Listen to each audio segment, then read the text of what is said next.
Just say Deep Strike for me. Deep Strike! There we go. Hey, everybody. Welcome to another Chief Chat. Today we are answering general questions about the game that we're making, the Mech versus Kaiju game Emperor, and we are also giving away not 10, but 20 of Maven's $1 M3 packs, which is really generous of him. He bought quite a number of these, and he's giving them out to the community in these raffles that we're hosting, and it's the only way to get into the M3 milestone if you haven't before. Basically, that entitles you to a bunch of stretch goals that I'm sure someone will post here in a minute, as well as the two-seater bike, and also makes you eligible to upgrade and receive the one-seater Cobra-style bike that we call the Python skin. So thanks, Maven, again, for donating so many packs to the community and allowing people a chance to get into the very exclusive M3 tier. So Ronan doesn't have a heart attack. We're going to give 3 of these away at a time. If you win, you do need to message him your email address right away so that he can look you up on the my.ember.com site and add your $1 pack. A message right here on Discord, because if you're listening here, then you're probably ready to do it. So it'll be simple as that.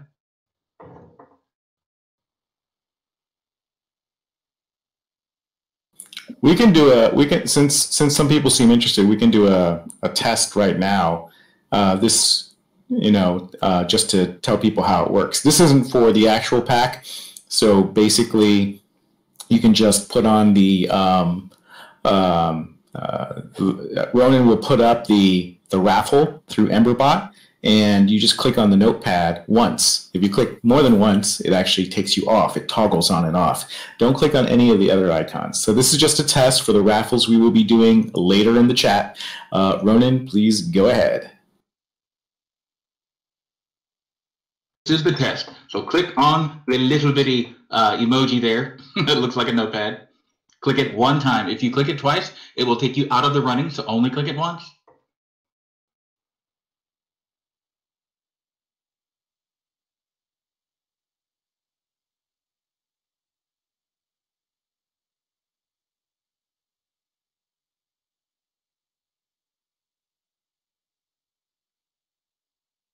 I can see that our afternoon chats have a little more presence than our morning ones, just looking at the raffle.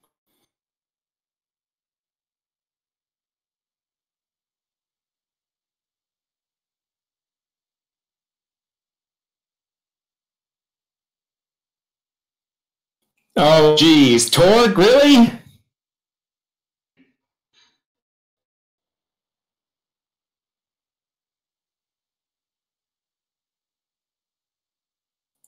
Well, if there's not that many in Chief Chat, we tried to do a 10 a.m. slot for people who were time zone shifted. But if there are not that many, that just means you have a lot of chances to win. I would wager most of the people here probably already have something in M3. Who is here who doesn't already have at least a small pack in Milestone 3? Does not. Who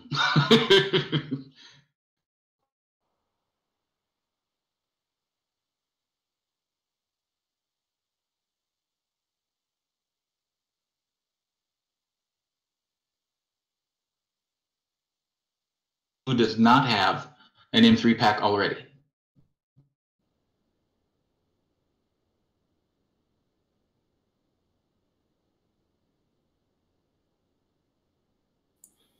Okay, well, if you actually win a $1 pack, you can probably also gift it. So if there's someone you would like to gift it to, instead of sending your email, send the email of the person you want to gift it to. They do have to have a my.ember account in order for it to work. So they have to sign up on there, and then you have to give Ronan your email address.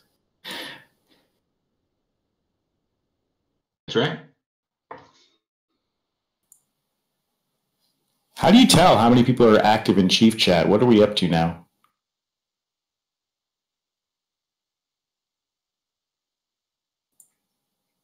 You know what it was is last time we also sent out an email. So maybe the afternoon slots. Anyways, let's just get started. Why don't we have fun? Just 30 of us. Okay, and 20 people are going to win packs. So that's quite a bit. All right, so I just wanted to talk a little bit about some of what we posted in the video, in the update video. If anyone has that link, let me link it here. Farrell, I believe you have a single picture of all the Milestone 3 rewards for $1. If you could post that.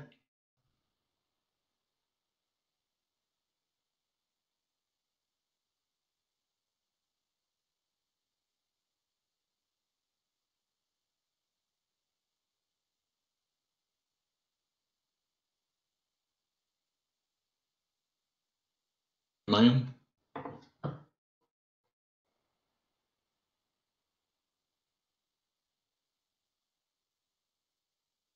Space.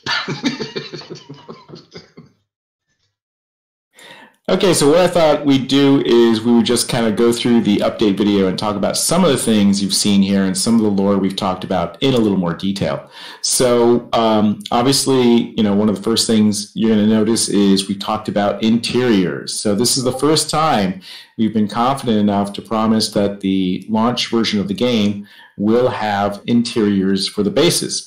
And so let me throw up a screenshot or two of that right now.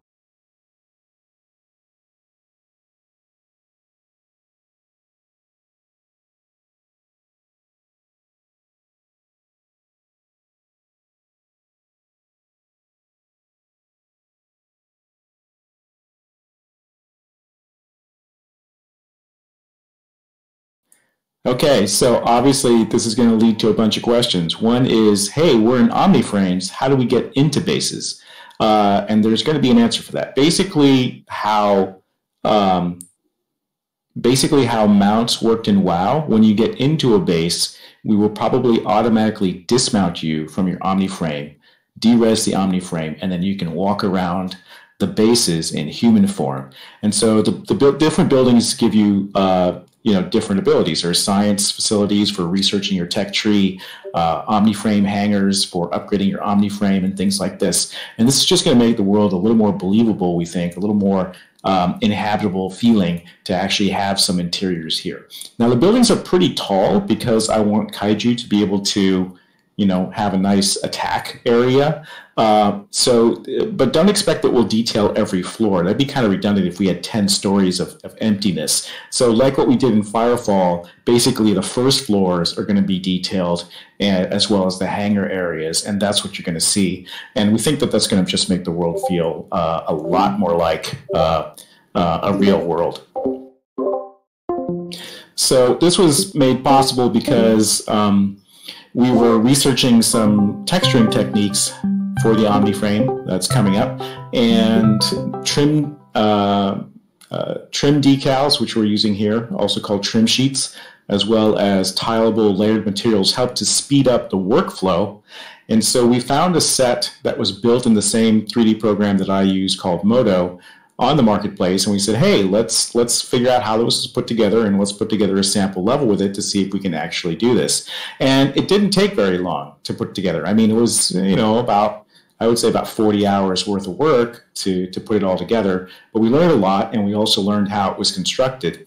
And so we gained the confidence to say that, yes, this is something that we can pull off with a small team in Ember. And I know that's getting people excited because not only have people been requesting bases with interiors, but they've also requested in the future, is it possible to have interior missions for our Omniframe? I'm not going that far yet because that's a lot of content. And remember, we're mainly a Envision game set on outdoor terrain. But if bases go well, the next step might well be interiors. I can't say for sure. Again, we're going to need a little more research on that. So we put up a thread for this, and we did get one question from Funi. With a glimpse of the interior and how it looks, can we expect more bigger and wider interiors in the future? And you've kind of touched on that. Yeah, one thing we learned with this tile set is that it's very busy. The Ember look, I would say, is kind of a medium detail look, and this tile set is a high detail look. So I think, and also Omni frames are pretty large, and Thumpers are large. So I think what you're going to see from the Ember set that we will create for launch is basically a larger environment. So the rooms will be bigger, the corridors will be bigger, and about a medium level of detail. And that's really for art style. I mean, you know, there's literally a rivet every couple of feet in that demo level we put together, and that's a little too much for the art style we're going for. So yes, bigger interiors. You know, interiors that can, hangars at least, that can house Omni frames and Thumpers and things like this. That's what you can expect for the launch of the game from the bases. Excellent. And I think a lot of people are pretty excited to hear about the interiors.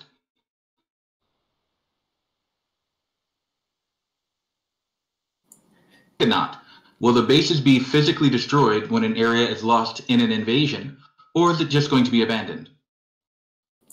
That is another test we're doing. So part of making it modular, the next step and the question in my mind is, can we have Kaiju actually destroying these bases on a physically based procedure? So instead of like an RTS where you're just kind of punching at a building and it got like 4 states of destruction where it catches on fire and it crumbles a little bit and then it then fades away, I want to see if we can actually demolish bases. That's a big promise, though. I don't know if we can yet. That's something we have to research. But, you know, that is something that we're looking at.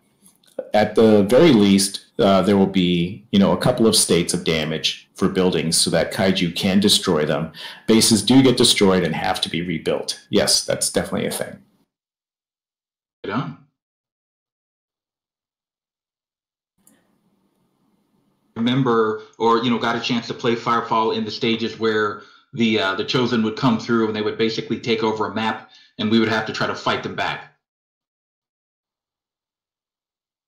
Yeah, absolutely. Basically, you know, to see who can sit there and occupy a lot of the bases, and you'd have to take them back. Morning coffee, man. That's got to be a thing in assless chaps, of course.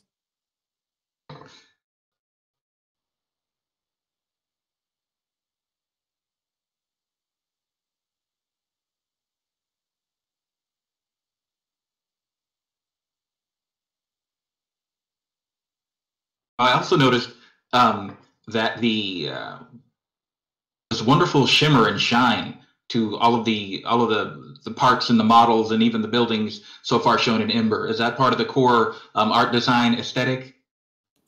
Oh, absolutely. Originally, Firefall, I wanted the frames to be treated almost like collecting race cars.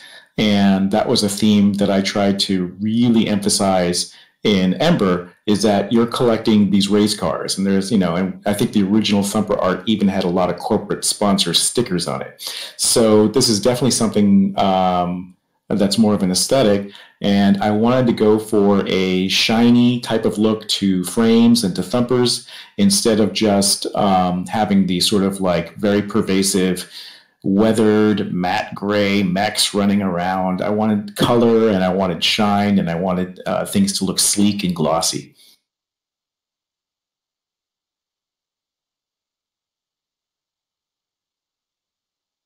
Okay, why don't we? Oh, are those beeps people joining? New people coming in here. Awesome! Welcome everybody.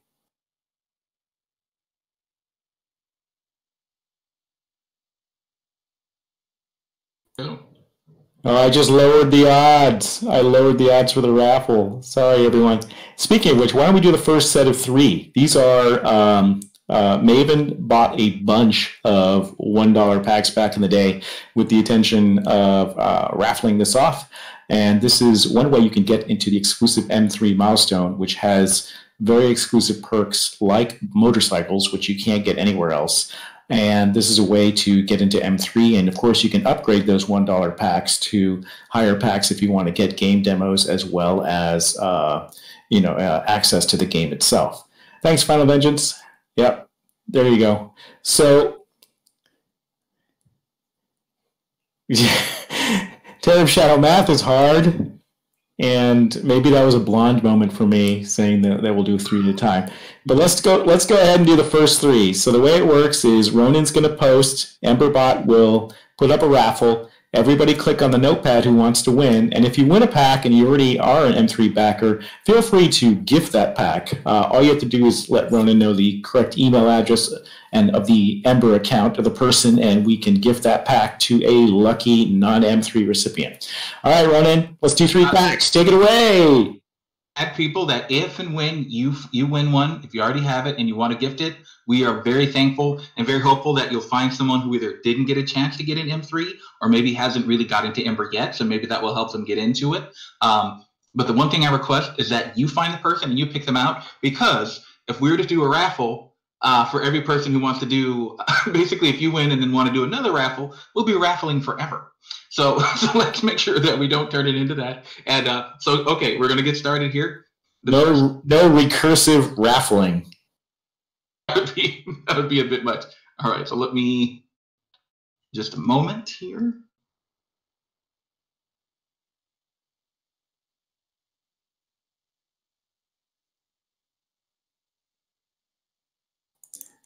When we are doing a raffle for the $1 packs that Maven has bought and is providing to the community.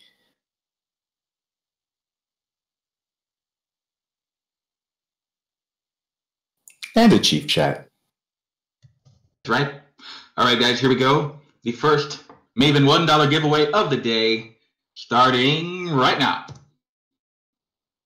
Click on the little notepad emoji. Please, everyone, hold off any other comments, and we're going to give everybody a chance to see this until the chief chat is done, or not chief chat, but this one contest here. If you win a $1 pack, you get all the stretch goals, including the 2-seater bike. And if you upgrade that $1 pack, you will get a Python bike skin as a award, a thank you award.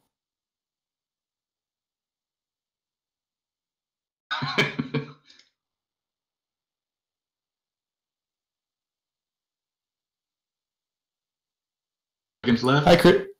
Oh, go ahead, Ronan. 3, 2. The winner is Connor Otter. Congratulations.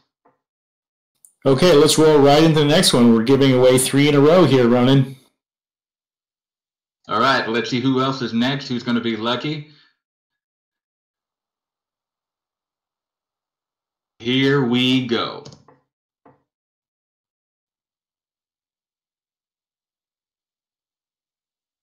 Next.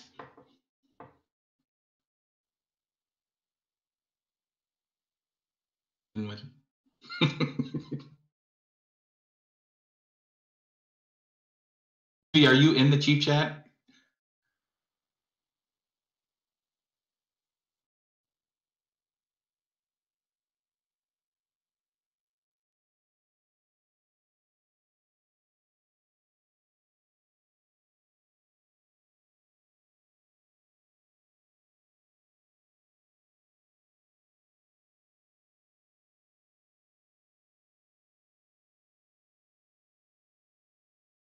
The winner is Meganaut. I just really like saying that. Congrats, Meganaut. Okay, one more, and then we'll go to the next topic.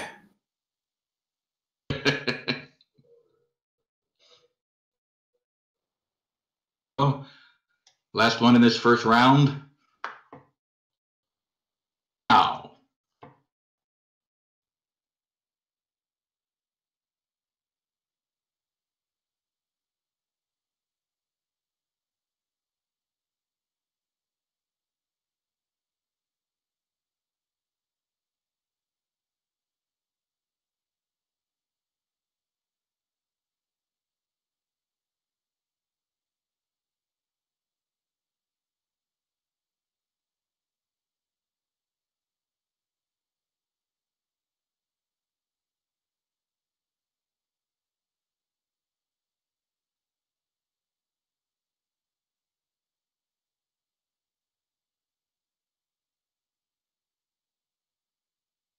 And the winner is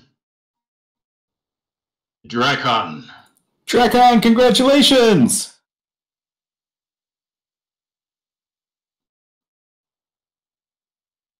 send me a message, a direct message right here on Discord, letting me know your email that you used for the myember.com, or if you want to give it to a friend, tell me that and give me their email. David, you're awesome. Ronan, maybe so that you don't get swamped, you could actually open myember.com and log in, and if people do DM you, you can connect right away. Oh, Trakan, thank you. So go ahead, if you won the raffle, go ahead and send your email. If you don't know their account name works too. You can search on account name in my.ember.com.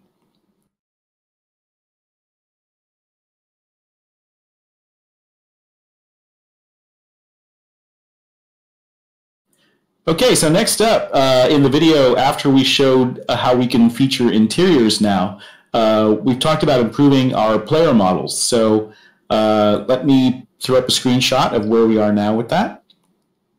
Oh, we have one more question about the bases here. An elevator.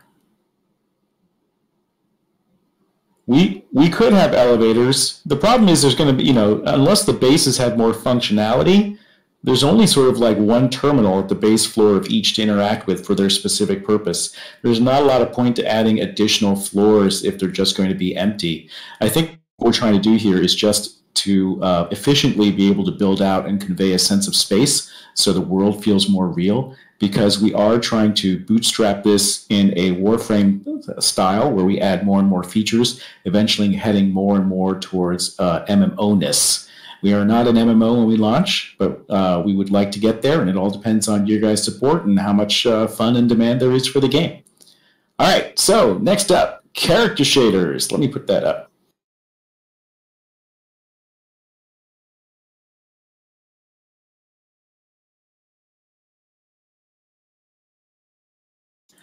Okay, so we've done a bunch of work on the skin shaders for our characters. Same sculpt, but we've got a kind of stylized shader going on them now. And the look has improved a lot. The skin was, let me show you the before and after here.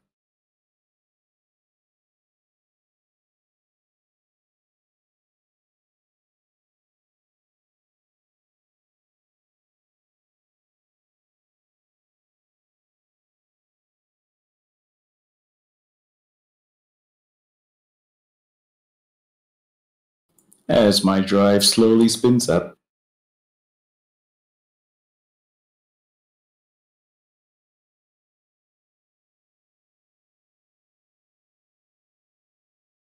Join. Oh no, what's going on? All you should have to do is click the button or the word Chief Chat, and it should let you in. There shouldn't be any issues. How many people are having issues getting in?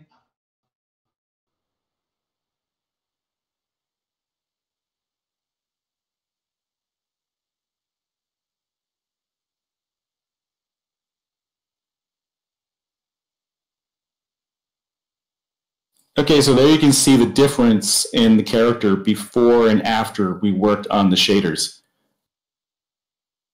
So Ricardo worked on those shaders, and we worked back and forth to sort of tune them, and we have I think a much better skin shader going on for our characters now than we did before. So, oh, she's got a nice full lips there. That is very nice. Don't say deep strike.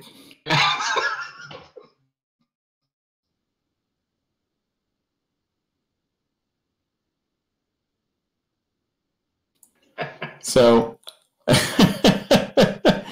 yeah, we went with a kind of a stylized look here. And I have a question for the community. What if we went more stylized with our character faces? What if we went, I'm not talking about, cartoony exactly, but something where it's a little more stylized, a little more halfway between here and, say, Overwatch.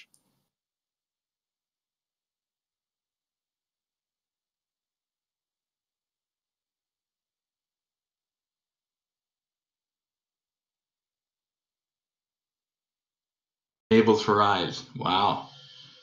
I think we've already avoided the Play-Doh Oblivion style look. I don't think she looks anything near like Play-Doh style.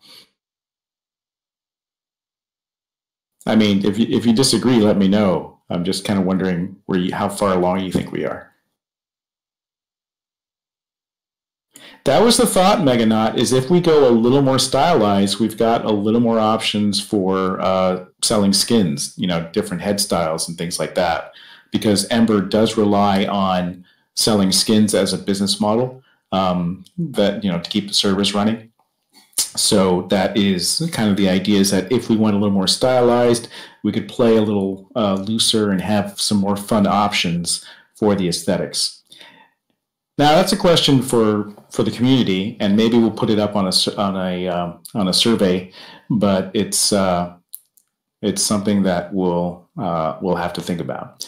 Skins by default are not that customizable. When you go with a skin-based business model, you're literally selling different options. What I'm trying to do is, for example, with Omni frames, and again, this is if we can do it for performance reasons, is you can mix and match skins. So if you buy one skin that's got different style shoulder pads or different colors, then you could mix and match the colors from one skin with another. So red shoulder pads with the gold body, for example. Some M3 backers have the solid gold thumper. What if they could buy a red skin, and instead of just wearing the red skin for the thumper, they could swap the shoulder pads and have red shoulder pads on a gold body?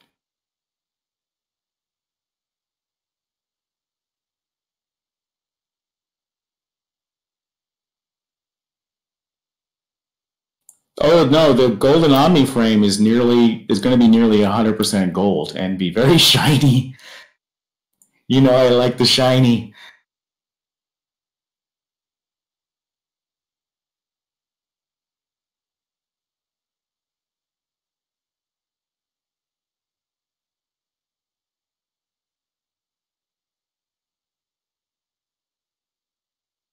It won't be real gold.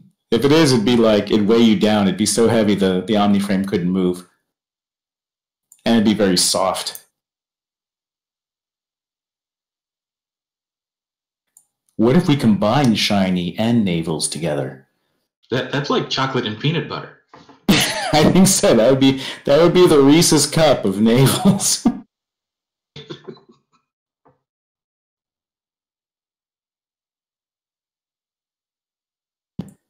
Seagar, what do you mean what Warframe has going for it? Warframe lets you do different skins and stuff too, but they don't let you mix and match.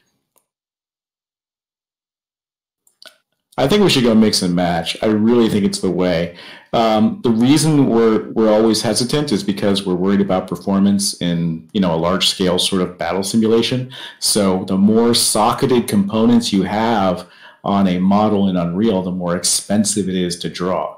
And so if we let you swap parts around, then it could be more expensive. But obviously it's such an awesome feature that it's something we need to really seriously consider, because it would be really cool to mix and match. Basically, that meant that every skin you bought, you would have exponentially more combinations to customize your frame with.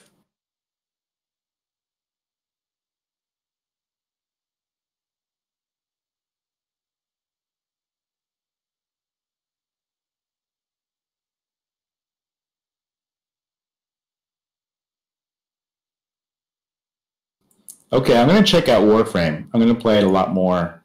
I mean, I've got like 30 hours into it, but to be honest, I haven't fooled with the customization very much. Mostly, I've just been racing through the levels. No, you'll be able to obtain skins in-game. We definitely want there to be a way to do it in-game as well as out-of-game. So, wanted to, before we move on to the next topic, which I'm going to talk about the progress of the 3D models in the game, including the Tsihu and the Omni frame, why don't we do another 3-pack giveaway, Ronan? All right.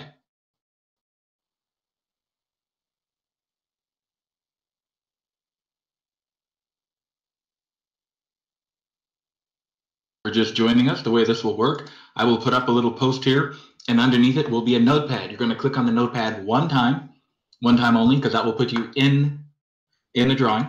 And if you win, you'll get the $1 package into the Milestone 3. Now, the reason you want that is because Milestone 3 had a ton of things that you could get just for putting in just that $1. Plus, it allows you to upgrade from anything from getting yourself a copy of the game early, or excuse me, paying for the copy now, or you could go up to some very special prizes and things like that, including some good-looking skins. And don't forget about Love the Bikes. All right, so here we go. And click it.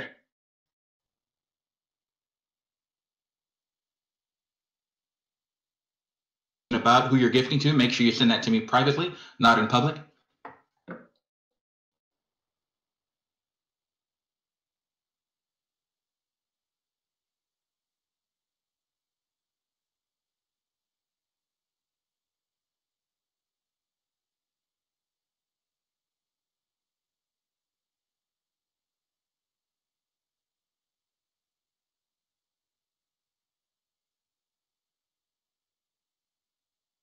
You all love free stuff.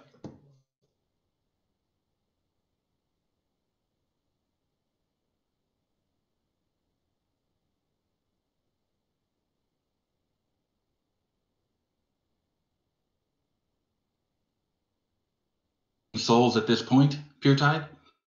I think we're all full up.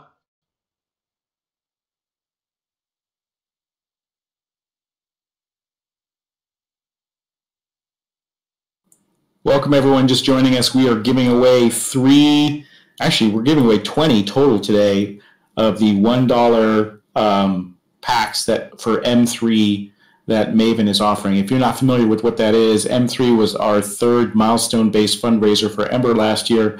It unlocks a whole bunch of sweet stretch goal, unique skins, as well as the two-seater bike. That is only for M3 backers. There will never be a bike in the game again. And of course, if you win one of these dollar packs, you can upgrade them. And when you do upgrade, you get the gift of the Python Cobra schemes, which if you're a Firefall player, our Python color scheme is very close to the Cobra one that's in Firefall. It's our own style, but it's red and it's got big wheels. Yeah, baby. All right, Yellow, send me a direct message with your email that you use to sign up for myember.com, or if you don't know that, at least give me your name over there. Excellent. Okay, we're going to do another one. Another one.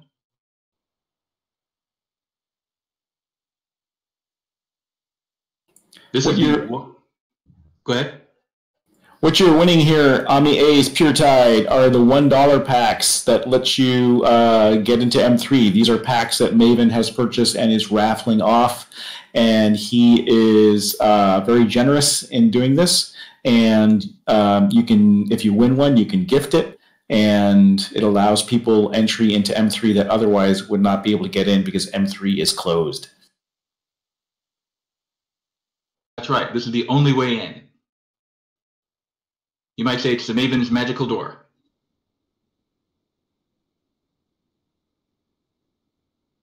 All right, here we go. Here's the second one of this round, and click it. Click on that notepad one time. Just click it once, put yourself in the raffle.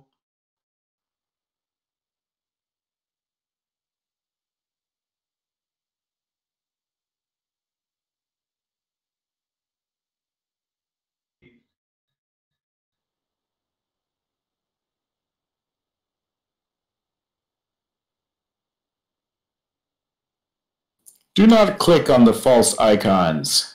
Do not worship false icons. There is only one true notepad on the far left.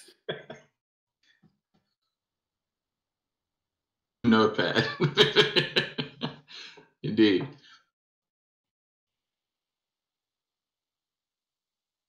There is no pantheon of notepads. The winner is Little One. Little One, congratulations! Yes. Your luck has served you well today. Send me a direct message with your email address for your myember.com.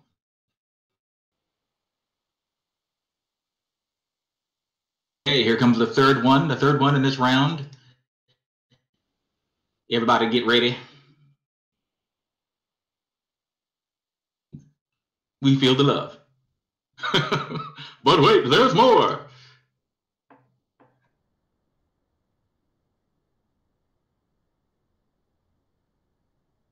notepad for your chance to win.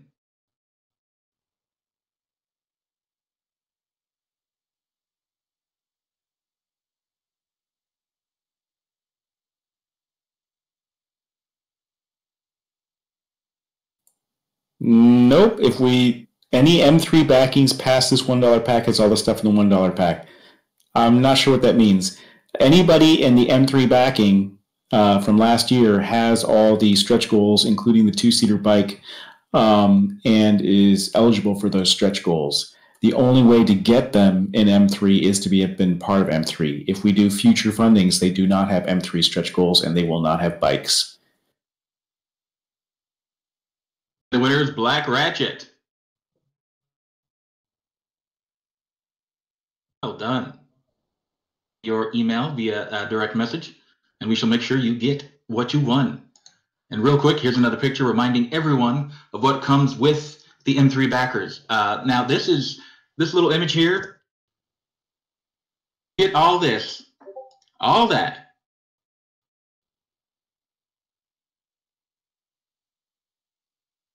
Amount of stuff. Grums was feeling very generous at that time, and he just kept putting more stuff on there. So it was wild.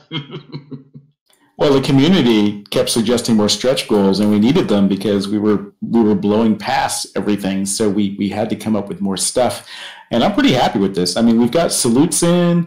We've been working on the bikes. Chroma's in. We've got Chroma in, on our G suits now. We're hooking it up to the Razer SDK because we're partnered with Razer now. You get the Laura Post is on board to doing the voice for your Omniframe. She's the voice of Arrow in Firefall. And of course the Tiki emote with sea shanty song sung by yours truly. I'm going to put that off for as long as I can.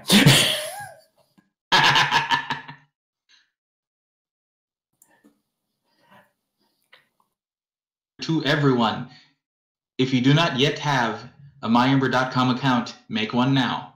That way, when I go in to gift you your gift, all right, get on in there, set it up. Will there be PvP? There is no plans for PvP right now. It is focused on pure PvE experience because I don't want to have to balance for two different types of games. And what I found doing that for we had this issue with WoW, and we had it with Firefall, where if you make the abilities fun for PvP, they are not so fun for PvE, and vice versa. So there was a real push-pull dynamic there, and you can solve it, but it's not twice as much work. It's probably 5 times as much work in order to do it. So right now we are PvE focused.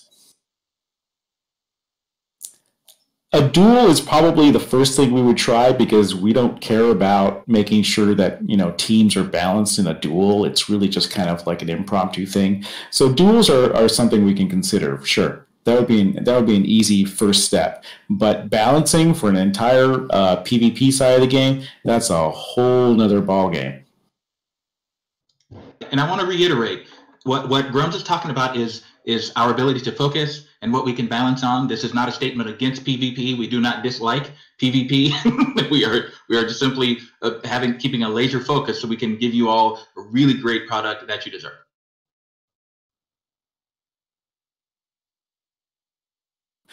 Well, we are doing what's called a playable mock-up for Kickstarter, and that's coming out before the end of the year. And that is what we're working on now. So is that a closed alpha? It's more like a proof of concept. It's more like a playable mock-up because it's going to be just a thumper encounter. There won't be any of shots.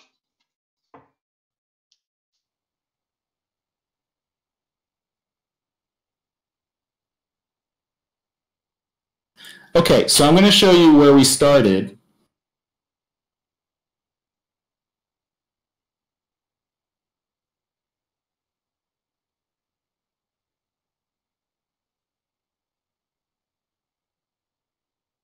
Keep it clean, Draws. Keep it clean. Okay, so that's where we started, where we had this built out and we were going to put it into the game, but it wasn't really cutting it. It was kind of like, I think the Thumper, for example, came out to be a lot more interesting. I'll put up the Thumper picture again.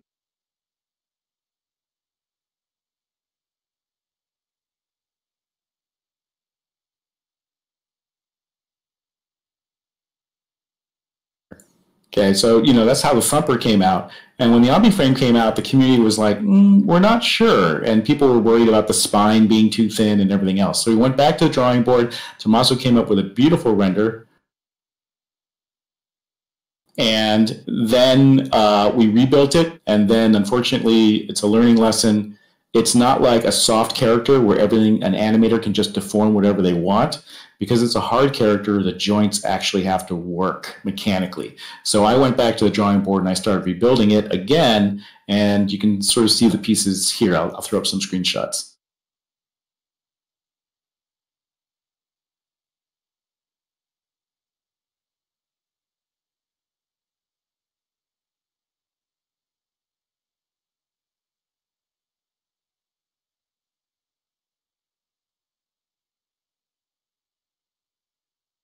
So you can see how a good example is that lower shot of the spine, where we had the very simple shot on the left. Yes, we do use Moto of that spine, but it isn't articulated at all. There's no actual joints there. And on the right side, you have my redo of the spine, where it's got everything sort of built out, and we can actually rig it to turn and twist correctly.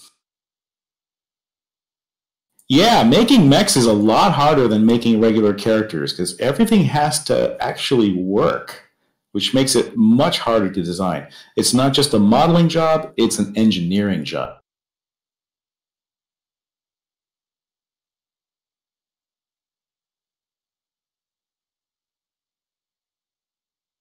Plus, I wanted to give the wings some love, so you can actually see that the wings now have air brakes on them and working flaps.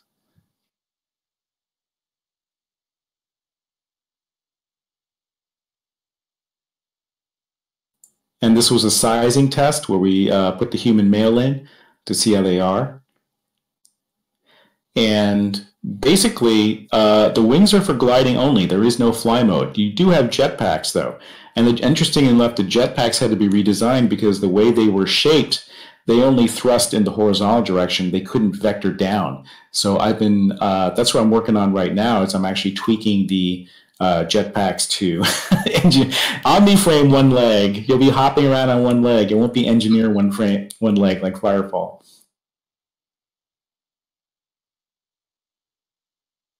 So yeah, again, before and after of kind of where we're at, I'll just throw them up side by side.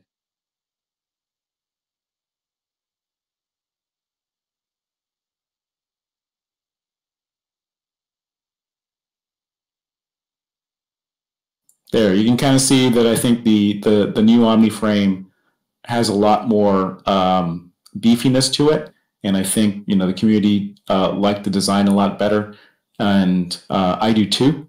I like the way it's headed. I think it holds up better to the Thumper, and when we created the Omniframe, we didn't really follow the Thumper style. So when we went back and Tommaso redesigned the Omniframe, we went with a little more homogeneous design to the frame.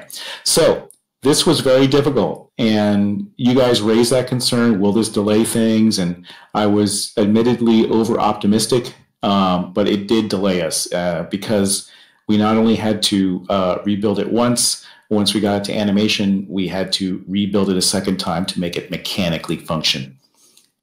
So do we lose damage parts during flight?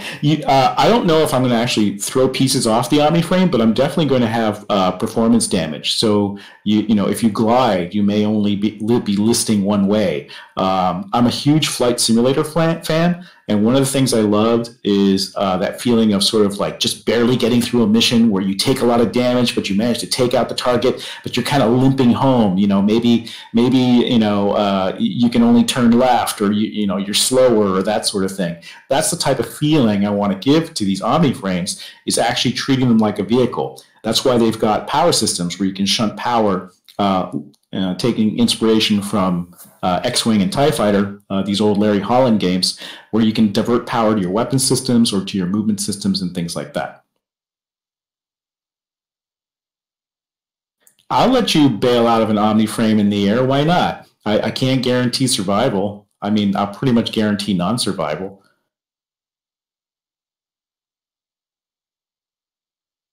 So yes, I wanted to mea culpa on the Omniframe. You guys were right. Redesigning it did delay us, and we had unforeseen difficulties because it has to mechanically work. But I think just by comparing the two shots, I think it's already showing how worth it it's going to be once these things are finally in the game. Which is soon, TM. That's the next thing we're working on is the Omniframe movement demo. Once we get the Omniframe unwrapped and textured, we will release an art demo with the new characters, sample interior that you saw, as well as the human male and females, so you guys can actually see those in the game. It's also going to test our login system. We have logins working. That's why we shifted everybody over to official M3 accounts so that we can actually have logins. So you can download it, log in, and get into the game. And yep, there's Ben. Ben worked on the Ember account system. Very tricky bit of logic there to convert everybody over. Thank you, Ben. Cup holders are $5 each. There's a question here. Will there be plastic model kits as merch, kind of like Gundam? Hey, if Bandai wants to make kits, and I think they made some kits of Armored Core, then I won't turn them down. I'd be like, hell yeah, that'd be cool. I love building Gundam. I'm into Gunpla, so that sounds cool to me. We're not going to build kits, though. You do get 3D printer files of not the Omniframe because it's too complicated to print, but of the Kaiju that's coming up as part of the stretch goals for the M3, or one of the packages. I forget which. And Fillmore wants to know: does the Omniframe rust if we jump into water? As per Firefall tradition, I think we have to make it explode, right, Brian?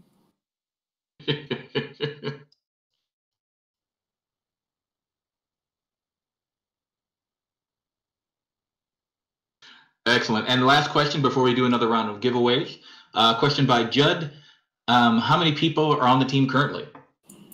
Anywhere from 10 to 12 on a floating basis. Remember that a lot of it is on demand. So it's like, Ross, we need music. He's not on it full time, so he does the music here and there and sound effects here and there. But we have about, I would say, when I look at our SVN, which is our source control, we have 10 accounts on SVN. And that would be probably the core team that actively is making submissions to the game. And then we have probably a couple other people floating around out there. Some of which I can't name because they're actual game devs in the industry, even though they worked on Firefall before. They've been helping out and things like that. Absolutely. All right, guys, it's time for another Maven $1 giveaway. Now, what this is our community member Maven during M3. He bought a bunch of these $1 packs with the intention of giving them away because he's just that nice. All right, so what's going to happen is if you win, you get access to Milestone 3, and there was tons of perks in Milestone 3, like so many just for that $1 level. All right, but it also gives you the option to upgrade. If you upgrade, you can get anything from pre-purchasing a copy of the game to all kind of crazy perks, including some cool skins and some just all kind of fun stuff.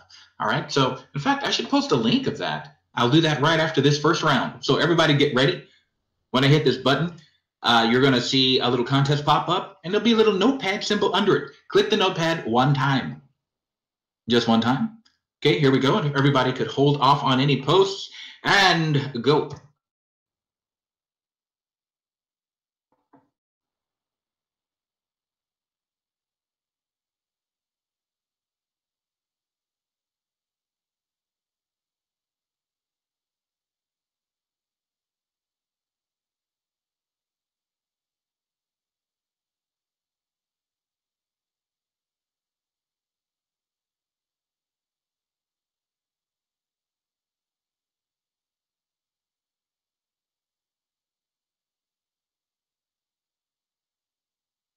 Would like to see what all came in Milestone 3, you click on that link and it will take you to it.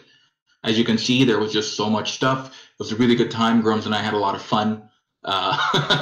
We did. It was so much fun. 4. Congratulations. Congratulations. And don't forget to send your Ember account name or preferably your email to Ronan so he can add that $1 pack. If you already have an M3 pack, you can gift your $1 pack. Ronan will need the name or the email address of the already registered Ember account that you'd like to gift it to.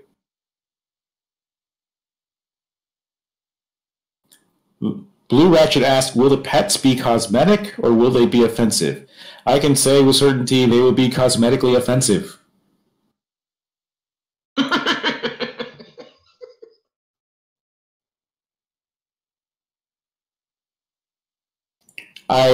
Pets annoyed people so much in Firefall that we used to joke about selling special ammunition that let you kill other people's pets temporarily.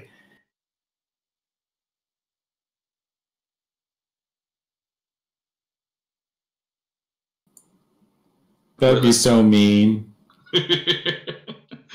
Outsider asked, Firefall lacked a good melee class. Will there be melee-focused Omniframes? Yeah, and that's a good segue to our next topic. We want melee attack in Ember, and we definitely want to be able to wield energy swords, hammers, things like that. Using the sonic hammer, the scan hammer in Firefall was one of the funnest things for melee, and I'd like to see that brought back. And that's a good segue because we're talking about animations. And to do melee animations, as well as the fluidity of movement, our movement system is already a lot more fluid than Firefall. Characters lean into turns and things like this and have very dynamic blends. To do all that takes a lot of animation time. So in the video, I talked about how we ran into a wall where if we were to hand animate all the animations and transitions that we wanted to do, then it would basically take 3 months per character, and we have something like 6 or 7 characters just for the playable mockup. So obviously that won't do it all, and part of the solution for that is using a hybrid blend where we take mocap, motion capture data, and we blend that in with hand animation. Now, originally we were going to use mocap for emotes and things like this and secondary animations, but now the shift is we're going to use mocap for primary animations as well, and then we're going to add the Ember style on top of it, and that should save a lot of time. So yes, Grums will be dancing this. I'll do the sea shanty dance. I'll at least do that for the tiki emote. Excellent. You know, Vermintide 2 is on my Steam list of games to try, so I should definitely check out the melee system there. But yeah, I mean, the light Omniframe can actually dual-wield melee weapons. That's definitely a thing that we're planning and shooting for. And we're doing a lot more to make animations more efficient, too. So I don't know if Seagar is reacting to me doing a sea shanty dance or to dual-wielding melee attacks for light Omniframes, but either way, it's an appropriate reaction. So the other thing we're doing is we are licensing Ikinema, which is a general full-body IK solver, which is a lot of words for saying, hey, we don't have to animate aiming anymore, we don't have to animate every melee attack to make sure it hits its target, we don't have to animate footsteps on slopes and stairs so you're not just floating on them, especially when we've got 6-legged creatures and stuff. Ikinema works very well. It's very performance efficient. It's a single node that does a lot of magic, and we have some demos of it in the video.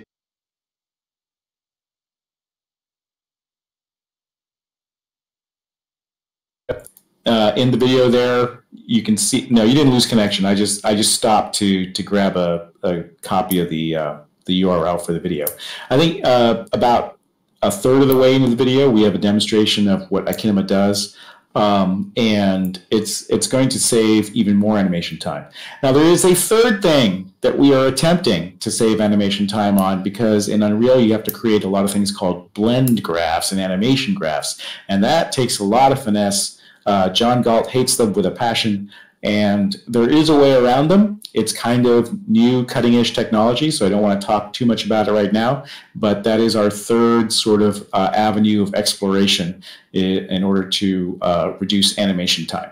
So we're doing everything we can. We recognize this is critical path for the movement demo and everything else, We don't want to wait, 3 months for these things to be done. So we are going to be ordering a motion capture suit from Perception Neuron, which is back ordered until the 13th, but we're going to be ordering it and we'll be starting to record animations right away for that. And the OmniFrame, my goal is to get that wrapped up here. That's my next goal right now is to finish that thing so we can get it in there. There is time to explore how to procedurally bypass animation graphs, because it's worth it to spend at least a couple of weeks exploring it, because the alternative is to spend even more time hand tuning animation graphs. Oh, you mean after the demo is out? Yeah, we sort of did that. We have a stand-in right now. We use an advanced locomotion system that's just from the marketplace, but it's really well put together.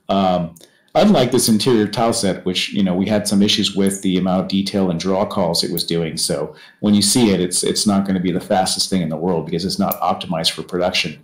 But ALS is optimized for production. It works very well. Obviously, we'll be adding Ikinema to it. But our current solution is to use ALS for our movement system and to combine that with mocap animations as we start to capture them. And if this other path works out where we can bypass animation graphs, then we will go switch to that and gain even more speed. So we have sort of like a step-by-step plan. We have identified it as the single critical issue, the critical path. In every development, there's sort of like, hey, what's the most important thing we need to get right for everything to go smoothly? And for us, it's definitely the animation pipeline.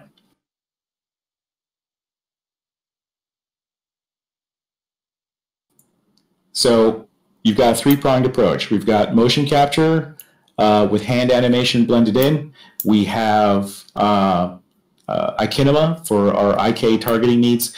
And we are also going to be exploring a third option, which is getting rid of most animation graph complexity with a very new industry technique that's getting very popular right now. There's a lot of interest in it. We are going to explore that. We're going to see if that's a possibility. We have a fallback, which is to continue to use ALS right now. Boy, that's really technical. Is it time for another raffle? Yeah, I think it is. I just want to add that, man, because animation graphs are huge. So a lot of times folks don't know what it takes. So it's really good that team member is exploring other options.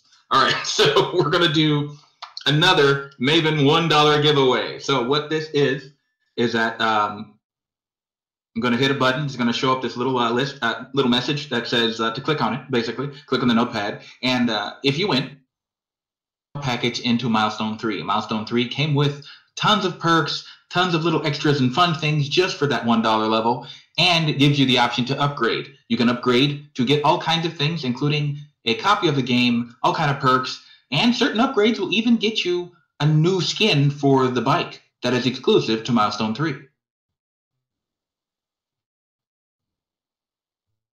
Click that notepad. Remember, click it one time, because if you click it twice, it will take you out of the running, and you don't want that.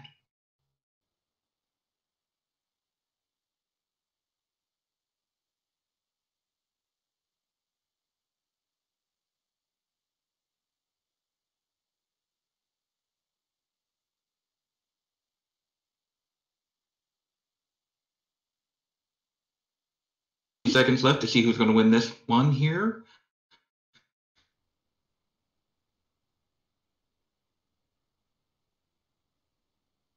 Led astray by the false icon. There is only one true icon.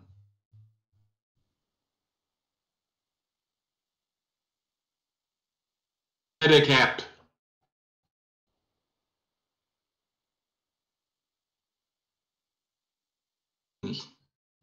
So here's what you're going to do, Metacap. You are going to direct message me here on Discord and tell me your email that you used. If you yourself already have access to Milestone 3 and you don't need this, what you're going to do is pick a friend, maybe that you think is cool, who deserves it, and give me their information. I'll send it to them. We're going to do another one right now. Right now. So if you didn't win, you might still win. All right? No? Who? Friend. See, Okay, here we go. Here we go. 45 seconds on the clock, starting now.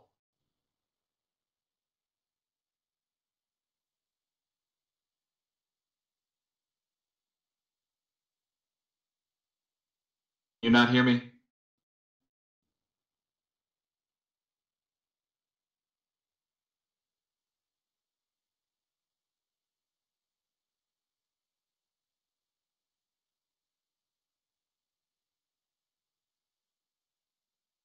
It currently sets up Grums as priority. So if he's on here with me, then he definitely makes sure that he can come through clearly. Sometimes I do not. It's probably for the best because he has all the super good knowledge. For those of you just joining us, we're doing a chief chat where you can get your questions answered about Ember, and we've been talking about the latest video update and in detail some of the stuff that's going into it.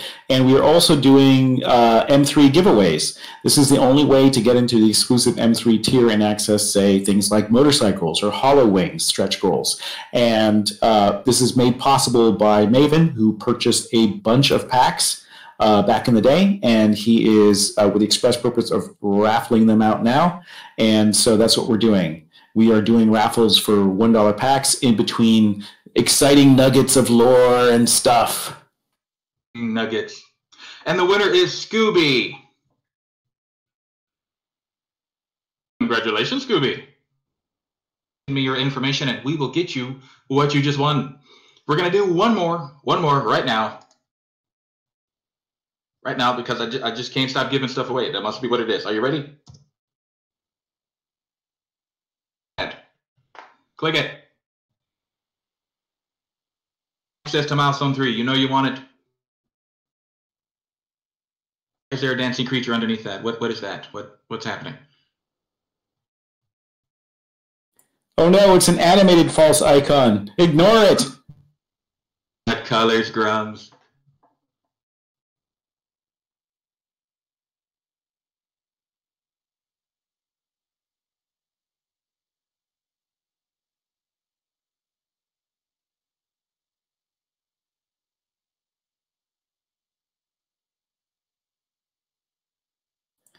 Star, oh, go ahead, Ronan. Star, if you already have a pack, you can give it to a friend. So that could be the purpose. And congratulations to Nova Zephyr. Congratulations, Nova Zephyr. Right now, I'm thinking the squad size is going to be 5 for a Reaper team.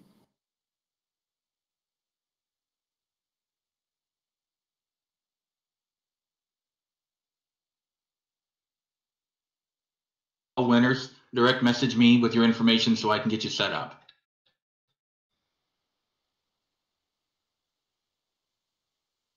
Shadow asked, Grums, do you have any plans for what you want to put in the official Ember trailer?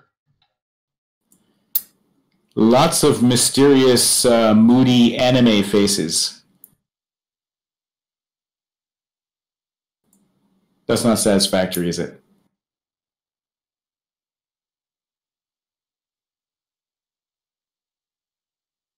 You know, typical anime stuff where you've got like serious faces and you have 2 people walking with long shadows, that sort of thing. Everybody jumping up and attacking the sky for no reason? Yeah, exactly.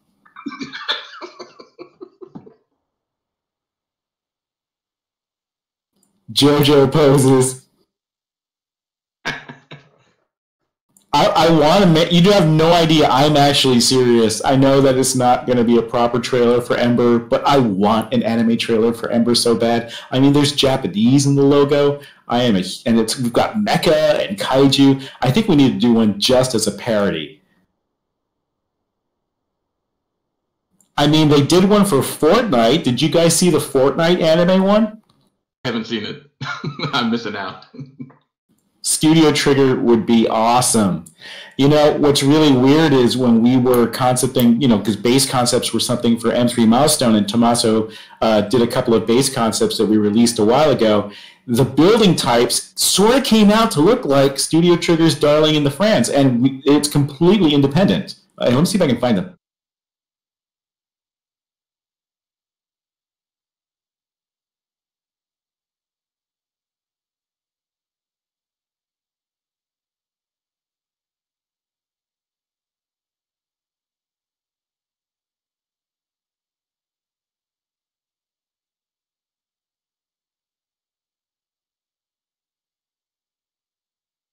I mean, that especially those vertical buildings to me really kind of remind me of the anime.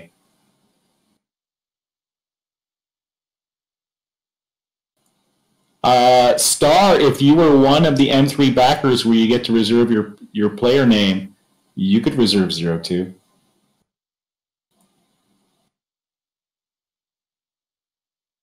Yeah, I know, white and orange, and we did that. We did that literally. I think the week before the anime debuted, and I saw it on Crunchyroll, and I was like, "Oh my god, Zero, cool! That's awesome."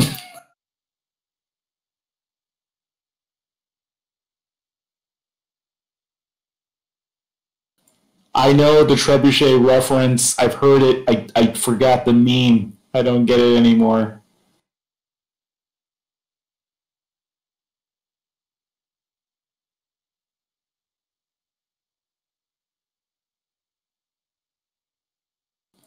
Hey, I may have visited Kiss Anime too, but you know that place is full of spyjacking, browser hijacking viruses. I wish there was a better site than Crunchyroll to stream my anime from.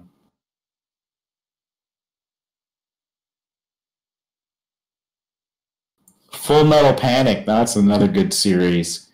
I'd like to have cultural nods to a lot of Japanese anime. We did that in WoW, and WoW there's a ton of cultural references. And what I'd like to do for Ember, humor wise and otherwise, is to have references to anime too. Well, so Ronan, how many more packs do we have to give away today? What are we up to? I think we have about maybe 6 or so left to give away.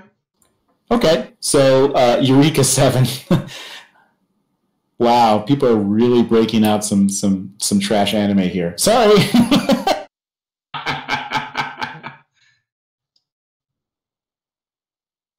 Your waifu is shit.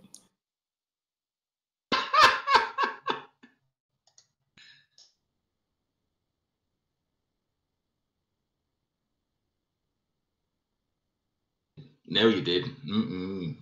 Mm-mm. Right, okay, so we're about to do some more Maven $1 giveaways. This is to win access to the Milestone 3. This gives you the $1 level, which gives you access to all kinds of fun stuff that comes with it directly, including a bike that is only available to Milestone 3 backers. And once you have this $1 level, it gives you access, well, basically it gives you the option to upgrade if you want to. And if you upgrade, you can get everything from get yourself a copy of the game now, all kind of fun perks, fancy stuff, and even another skin for that exclusive bike. So if you're ready, I'm going to hit this button. You're going to click on the notepad, just the notepad. You're going to hit it one time, just once, because if you hit it twice, it will knock you out, and you don't want that. Don't be knocked out. Stay up. Okay, I'm going to hit this button.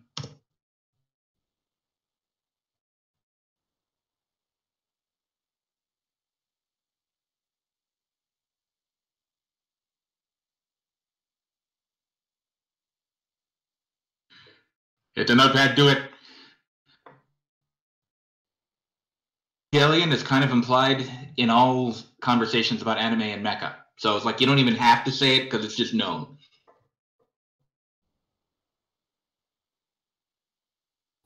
I have a confession to make. I've never finished Evangelion. Wow. You know what's funny is you probably didn't miss the ending because there's really not much to it. It was weird. Painful is the word. Thank you. Exactly. Shadow, are you kidding?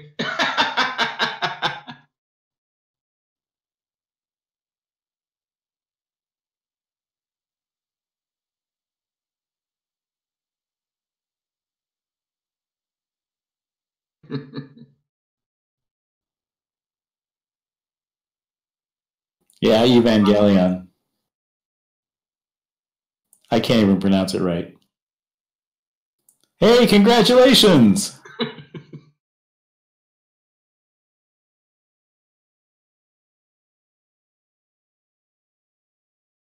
right, here we go. We're going to do another one.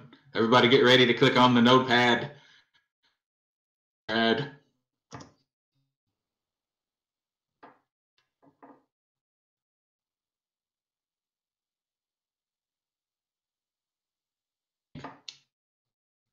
I think I've seen too many now. They kind of blur in my brain. It's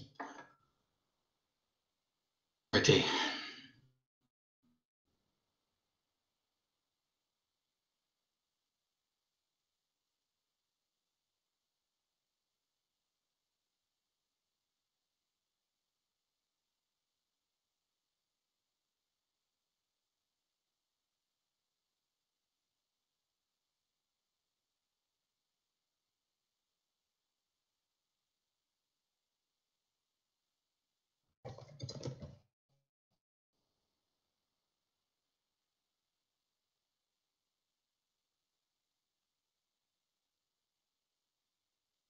Congrats, Rose Dream.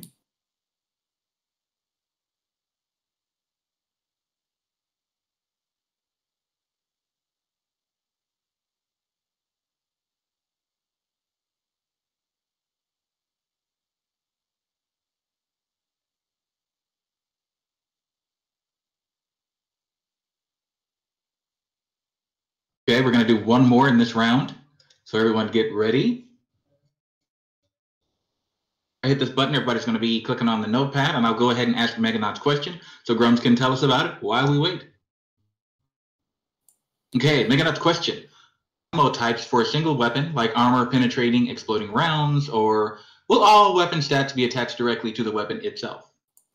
Oh, I definitely want to explore with ammo types. I don't want to get into the Destiny 2 trap where you have to have a certain set of gear for a certain mission, but we already have damage types. They're illustrated in the design PDF doc that we've talked about. Things that go past, shields very well, things that handle armor very well, how explosive damage is handled, and things like that. No, we have not done Twitch streams. Something to consider. Also, Chizzy asked a question a while back about guild bases, and I'll get to that after we finish this raffle here. The winner is Minku. Congratulations, Minku. Your information so we can get you set up, or if you already have access to Milestone 3, let me know who you'd like to gift it to.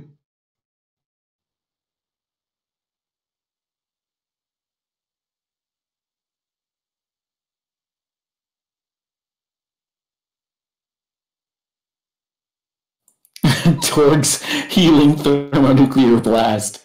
Bask in the warmth of my glow.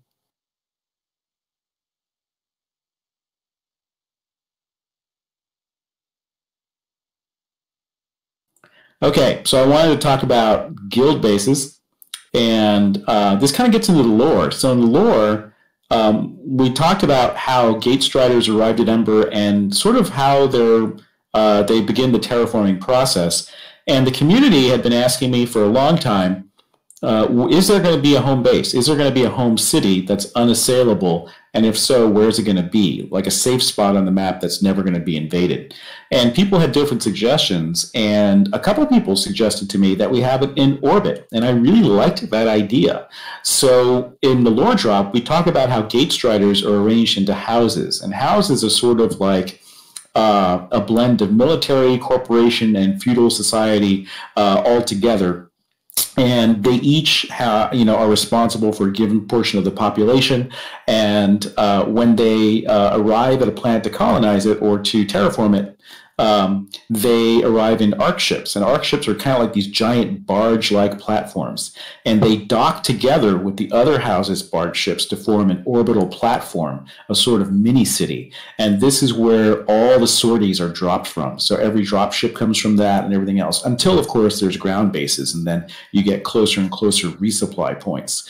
But that was an idea direct from the community that I liked so much that I ended up integrating into lore drop. So how does that relate to guild bases? Well, I've said that after launch, guilds are a #1 priority. And so adding guild bases is going to be one of the very first things we do. So it's not just going to be a chat channel. We're actually probably going to give you your sort of your own barge in space docked to this city platform, or perhaps just off of it if it's a smaller version, that you can, like in Warframe, I really like the idea how you can customize it and everything else so that you can have your own unique guild space there. Trophy room, definitely. Kaiju heads. You need a hanger for that because the heads are so big.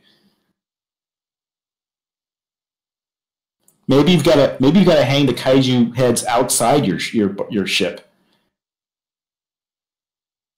Maybe the prow of your ship is some Cat 5 kaiju head. Like that. I want a drill that will pierce the heavens.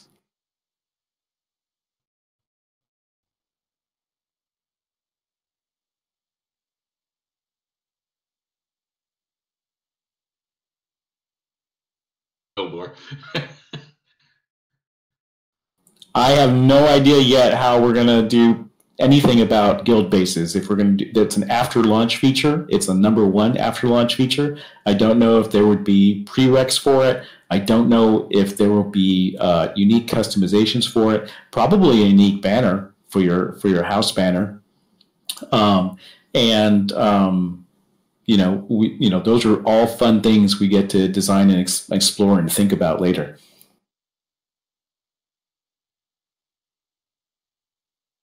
Oh, sorry, Kaiju Slayer packs are sold out. They are not available to upgraders. As much as we would, love to accommodate you, Kaiju Slayers and Maxes are the only ones at that level, and it's not possible to upgrade to a Kaiju Slayer. They are sold out. Are we giving out bikes today? I don't know, Ronan. Are we giving out bikes today? I can't tell if people really want the bike. I don't know. Do you want us to give out bikes today?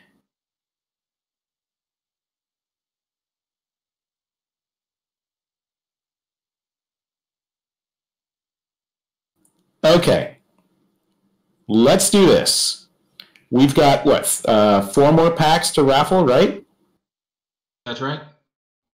Okay, let's do 1 regular. And then the next 3 $1 packs, the last 3 that we do for the day, are going to come with bikes.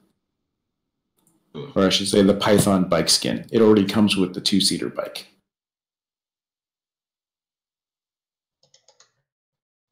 So now no one's going to want to enter the raffle for the first one. Let's give away the $1 Maven pack. Thanks again to Maven for providing those packs. Right. And Deep Scanner does not come with a bike. If you upgraded Deep Scanner, it comes with a bike. Deep Scanner comes with a 2-seater bike. Everybody in M3 automatically gets the 2-seater bike. And these are the only bikes, no other funding tier. I mean, there's 2,000 or so backers for M3. Those are the only people that will ever have motorcycles in Ember.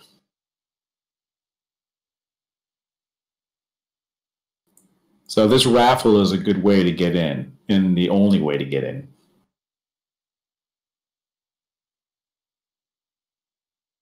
Right, are we ready? You ready? We're ready. Click on the notepad. This is the one without the bike skin. This is just the regular $1 pack. And of course, if you won and you win again with the bike skin, you can gift your regular $1 pack and keep your $1 pack with the piggyback bike skin. I think that makes it fair.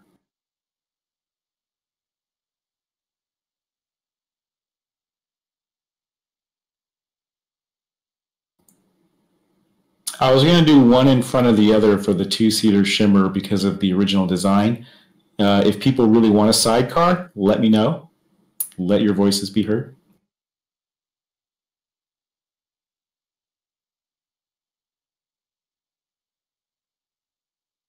Winner is Zod. Congratulations, Zod! Zod.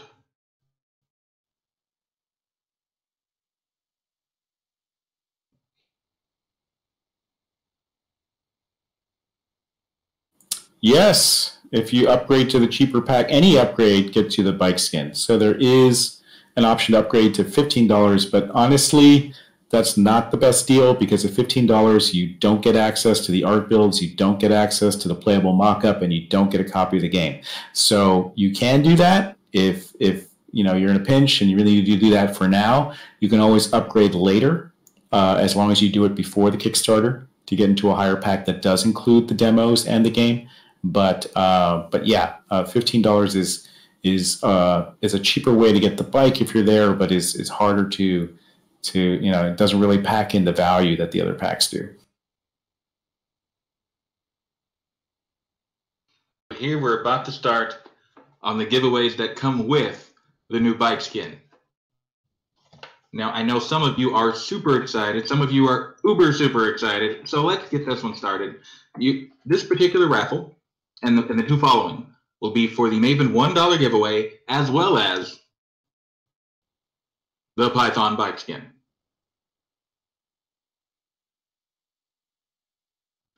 So click on this here notepad and do it.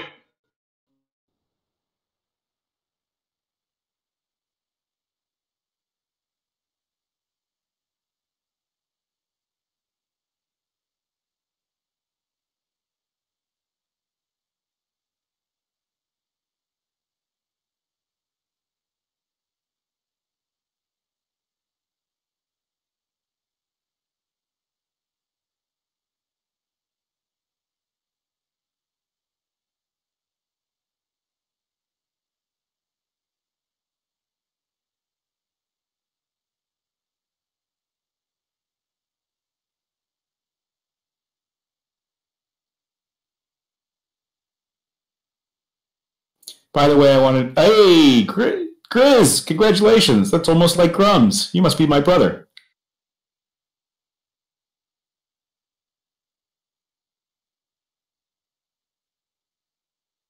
Ronan needs to make a special note that this $1 pack does include a bike skin. Yes.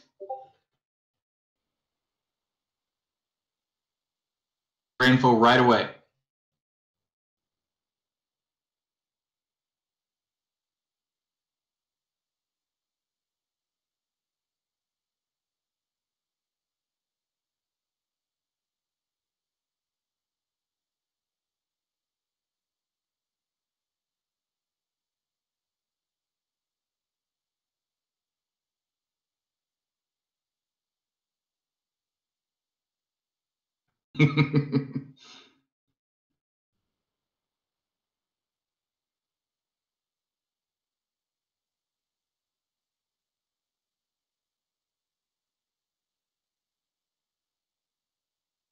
Send me a private message here on the Discord with your information. Another one here, another Maven $1 giveaway and the Python bike skin. Pay for it. Right. Another one. That's right. That's right. And click it.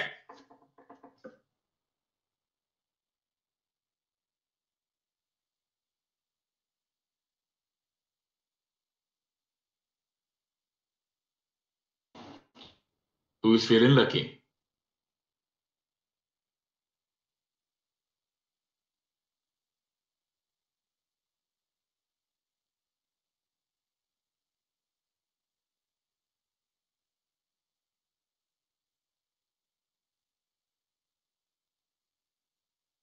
Mouse can do that.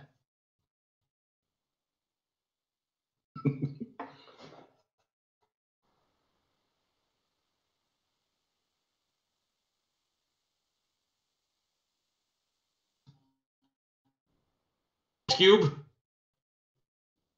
or Scooby.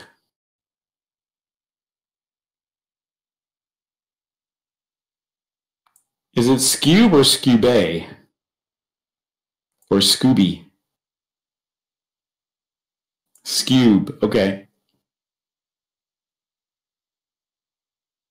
Congratulations! Don't forget. Ronan, was that all the packs? Did we give away 3 $1 bike packs already? One more. Oh, we got one more. Okay, so why don't we do this? We're going to do one more, and then we're going to do a round where we get to do some administrative work, and all the prize winners can DM Ronan, and Ronan can take notes or process them on directly on the site, and I'll talk about the last bit of lore in the game and gameplay stuff while he does, and then we can conclude. So guys, I don't want to sort of like leave Ronan in a lurch again where everyone leaves chat and Ronan still needs everybody's information. So I think this might be a good way to do it, Ronan, where we do the last raffle, and then I'm going to talk for a little while you retire and get everyone's DM stuff processed on this. Okay, cool. All right, let's do it. Last pack. On that note, I've got a couple of you have already sent me your email address, but are not already on that site. So get on there and make yourself your profile, okay? Get yourself set up. The last one. The last one.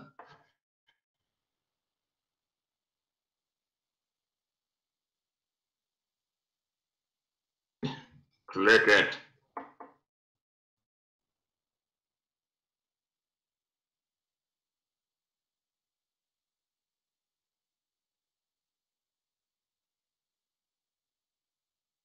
You know, I'm going to totally bring back dropping a thumper and anybody underneath it gets squashed. I mean, we put a big warning sign there. What's the problem?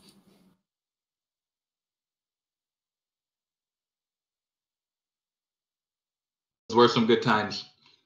There should be an achievement called Welcome to Firefall. Oh, yes! The Welcome to Firefall achievement. I love it. I mean, I said welcome to Ember. Yeah, because they'll be like, what?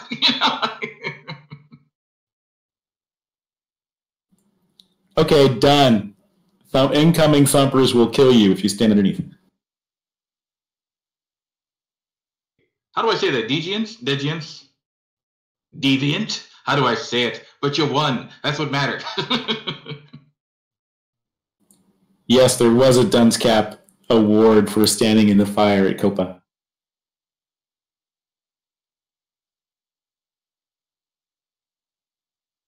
And it happened to me a few times, I will admit.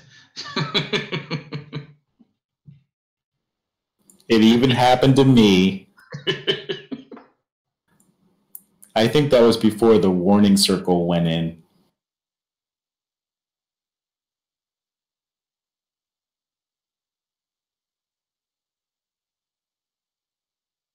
Okay, so congratulations.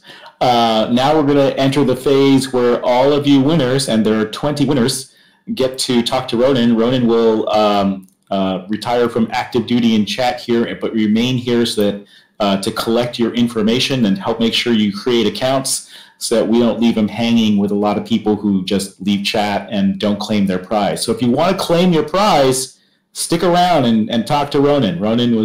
You can message him directly and start that process. Absolutely. I have about half of you already done, so let's get the other half through, and that will be that. Thank you all for joining us here, and I'll see you next time. Deep Strike! All right, Ronan, thank you very much. I'll take over from here. So in the lore, we talked about terraforming. Now, this is an aspect where we don't talk too much about, but I talk about it in the lore, where basically the idea is in Firefall, we had the melding, right? We had melding pockets. There was a storm that covered the whole planet, and if you went outside the bounds of these pockets, which encapsulated the zones of Firefall, then you would die. I mean, it's totally an idea that Fortnite didn't rip off at all, but I just I want to talk about it here. And you know, down to the color purple, because all storms are purple, and I'm sure Fortnite, whose systems designer came from Firefall, wasn't even thinking about ripping off Firefall when he did that. Anyways, in any case, the Ember equivalent is terraforming pockets. So Ember is divided into different zones, and the zones, there will be loading screens between zones, but the zones are big. They're up to 8 kilometers wide, on a side, all the way down to, say, 2 kilometers on a side. And instead of melding pockets, we have terraforming pockets. So the way that works is, in the lore, the Gatestriders start to build gigantic orbital mirrors, because what they're trying to do is Ember is a cold planet. They're trying to warm the surface temperature up enough to make a habitable pocket so you can comfortably carry out construction and mining and military operations. And so what they're doing is they're building gigantic mirrors in space, and they are focusing the solar system star on a particular pocket on the planet to warm that up. And once they get it to a certain point, they drop in these gigantic floating factories, terraforming factories that have gigantic ram scoops on them that suck in the atmosphere and process it and add, and break it down and reconstitute it so it's actually human breathable. And this is so that they can actually get ground crews on there from the orbital platform. So the next phase is to bring down ground crews, to start building bases and facilities there, and to advance the terraforming process. So the boundary is basically going to be, there's going to be a patch of light where these mirrors are focusing the sunlight, and it's going to fade to darkness beyond that point, and it's probably also going to get a lot colder. So what I'll probably do is something like, and I keep forgetting the name, the Japanese game that takes place in the cold, and you have to gather warm fuzzy things from enemies you kill in order to stay alive. Lost Planet, thank you. So when you get out of these terraforming pockets, you can expect to start to freeze over very rapidly. And, mechs will just start slowing down and grind to a halt and that sort of thing. So that's how we're going to do it. There probably, won't be a curtain, but it'll probably be this like demarcation line where it just gets really dark because an orbital mirror focuses a spot of light on the ground, and beyond it, it's just much darker. So, and then when you get beyond that point, you'll start freezing over. So these pockets, we can play with their boundaries too, like in Firefall. Like as the mirrors, they build more and more mirrors, the pockets could grow. That's one thing we could do. And obviously in Firefall, we played a lot with melding repulsors and things like this. Those are ideas I'd still like to explore. And the idea is that you will slowly see the zones terraform over time. And the more they're terraformed, the more we start to unlock higher and higher technology tiers. There's a bunch of factors that go into just how high of a technology level is available to you, but that's partially determined by how many zones are terraformed, how much they're terraformed, how many bases are built, how teched up they are, and these sorts of things. And obviously, as the Tsihu push back and invade, that terraforming can reverse. You can start to lose ground, basically. And we're actually going to see, at least in discrete stages, and we're going to try to make this dynamic. That's another tech thing we have to look at. But for now, I'll just promise that you start off on this icy volcanic planet, and then you kind of hop to a defrosted state where it's kind of like barren and rocky, and then you hop maybe to its final biome state, which could be anything. It could be a desert, could be a jungle, or that sort of thing. And that'll be probably accomplished when you sort of like will kick everybody out of the zone during a terraforming state and then log back in. That's the simplest way to accomplish it. Another way we might try to accomplish it is to actually gradually do it over time. And this is something that we would have to concept out and actually do some tech tests on, is can we slowly start to transform terrain over time into its ultimate biome? That would be a neat trick. I would love to show that in a video snippet as a prototype for, say, the Kickstarter. No promises on that, but you will definitely see zones change, at least in discrete jumps, one step to another. Why am I trying not to laugh? Pitch black? Do we need Vin Diesel? Oh, solar eclipse of the heart. Oh, geez.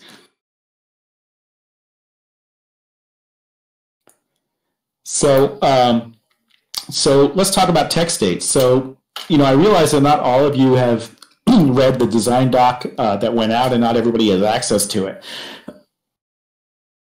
But basically what we're talking about is, yeah, he is a big fan of gaming. I don't know, we'll see.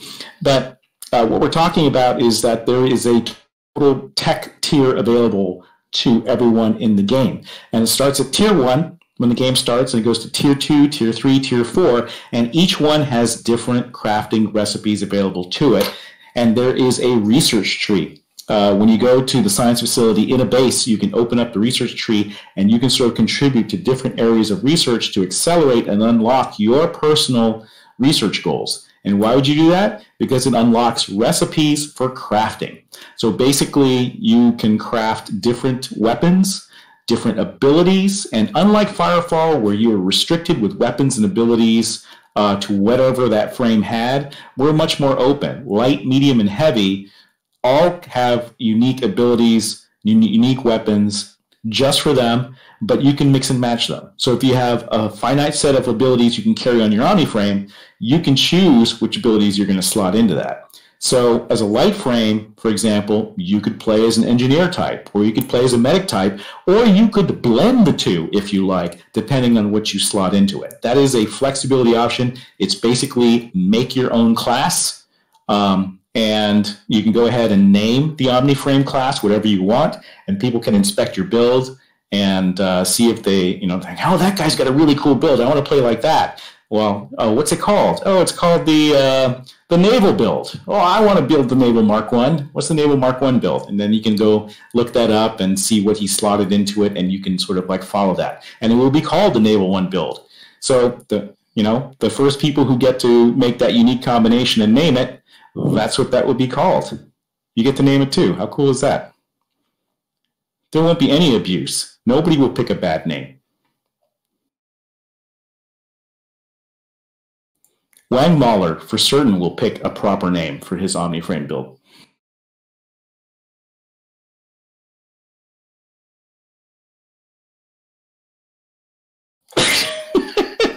Well, we already have OPI, our operating AI system for the Omni-Frames.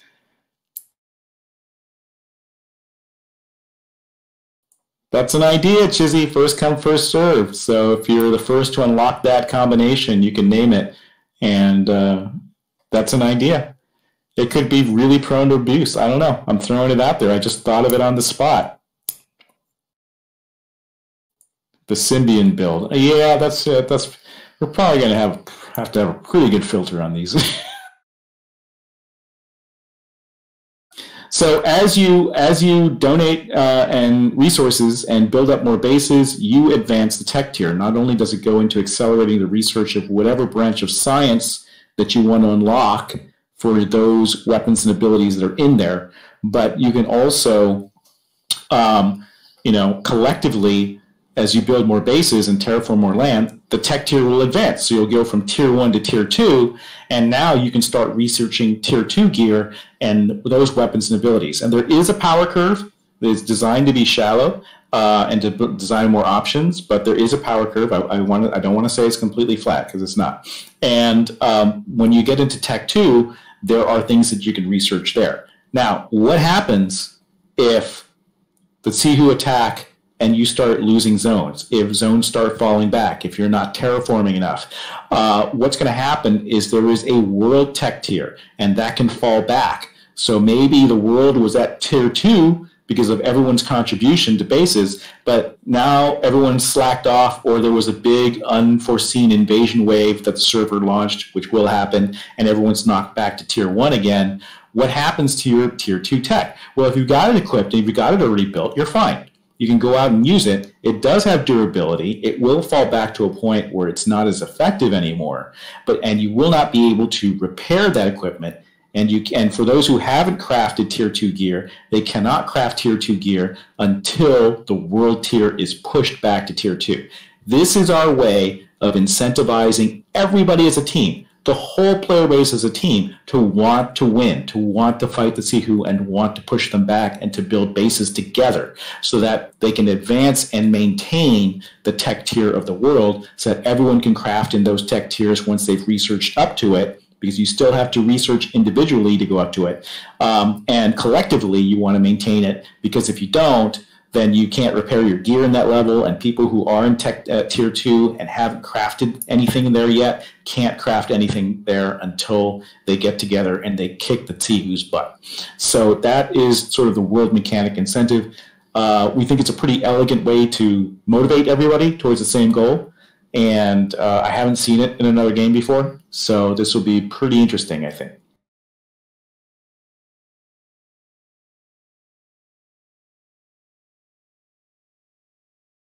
So you can man the turrets at bases, just like you could in Firefall. So that's definitely on the plate. And as far as raw materials, yes, there will be different raw materials, and there are isotopes that you can get. The longer you thump, the rarer the resources tend to pop at the end. And that's that risk-reward thing again, where you kind of want to push your thumping to the maximum and sort of bring it to the edge where your thumper is almost gone in order to get the rarest resources, but be able to cut bait and get out of there before it explodes so you don't lose everything. Because if you lose your thumper, you lose everything for that mining session. The process to refine it. I actually want crafting to be pretty straightforward. And I talked about this in the design doc where there's sort of like a straightforward path, which is like, hey, I have X resources, go make the thing you want to make. You can make it. But if you want to fine-tune its stats, then there's a more finicky process that advanced users can participate in. And those advanced users can actually help the people who don't want to deal with it by basically, if you don't want to deal with it, you just want to craft the basic item and then have someone improve it, you can go to another player and have them do all the finicky, gamey things to min-max it and to give you an improved version of that back to you.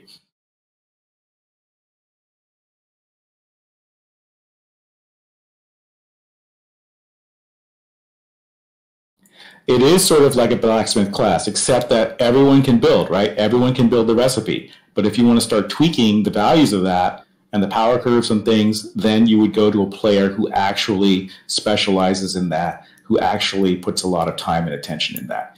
Firefall had an issue where the crafting system got so complex that you couldn't craft. New players had a lot of trouble understanding crafting, understanding quality and things like this and what to put into what. It was the sort of system where, and we couldn't teach it to you bit by bit. You kind of had to have an understanding of the whole complexity of the system before you could really effectively craft. What I want to do is decouple that so that there's a simple path forward to handle all that, and there's an advanced path for advanced hardcore players, and that they can also either for free or for money go ahead and assist players in tuning their gear. I haven't seen that in another game either. Seagull, it depends where you came in on the crafting system, but we got pretty complicated at one point.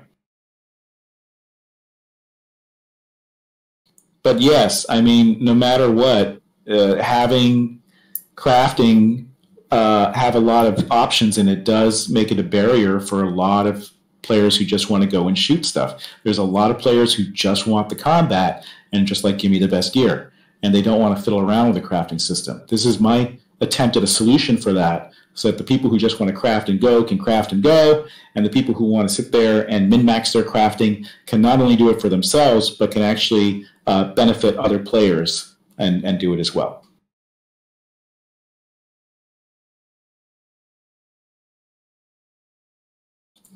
Let's see, I'm wearing a Minecraft shirt because, I don't know, Notch and I make fun of each other online.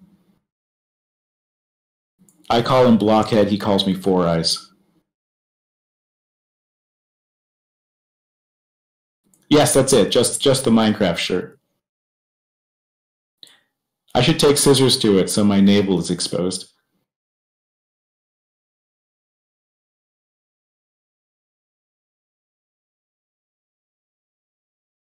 Suddenly I have Torg's interest.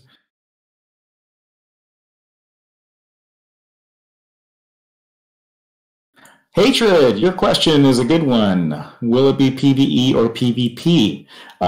We are a PvE-focused game, and that's because we're a small team, and balancing a game for both PvE and PvP is not twice the amount of work. It's like 5 times the amount of work. It's really hard to make a set of abilities and weapons that are great for PvP that feel great in PvE. PvE, I want players to feel powerful. I want them to feel, I mean, the inspiration for the combat here is really, it's Doom. It's the Doom remake. It's really about shredding stuff. It's really about feeling powerful. And you can't do that and balance it out with PvP. I don't know if we're going to go as far as Warframe style. There is skill involved. You can't just make a frame that's going to burn everything around you by pushing a button and you just run through the entire level. And so but I do want you to feel powerful as you're playing the game. So PvE is the focus. It's really about everybody sort of teaming up together against a really, and I do want to make it a really difficult enemy AI. So you do have to work together to defeat it. And the PvP option, someone suggested that dueling is probably easy to do. We might do dueling. That's an easy flag for us to potentially turn on at some point. Whether we do PvP beyond that, I really don't think so. I don't want to promise it. I've speculated about if we did a PvP mode, what that might be, but right now we're entirely PvE.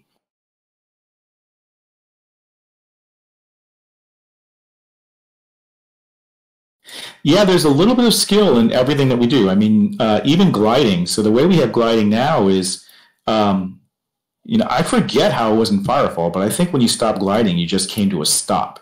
But in Ember, if you fly well and if you pace yourself well and you come in at the right angle, you can continue running after you land in a glider. But if you don't come in well, you're going to ragdoll and you're going to like basically face plant onto the ground.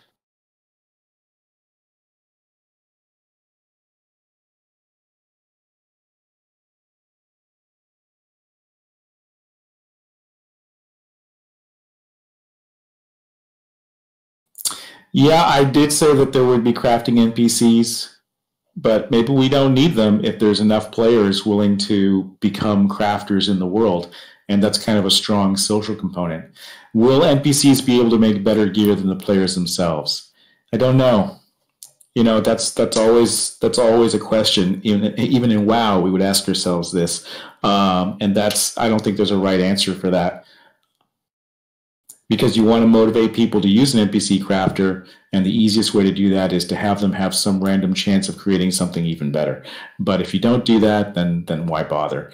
But if since we have this sort of like player assisted crafting, then maybe we don't need it. Maybe you'll just seek out other players for them to improve your gear.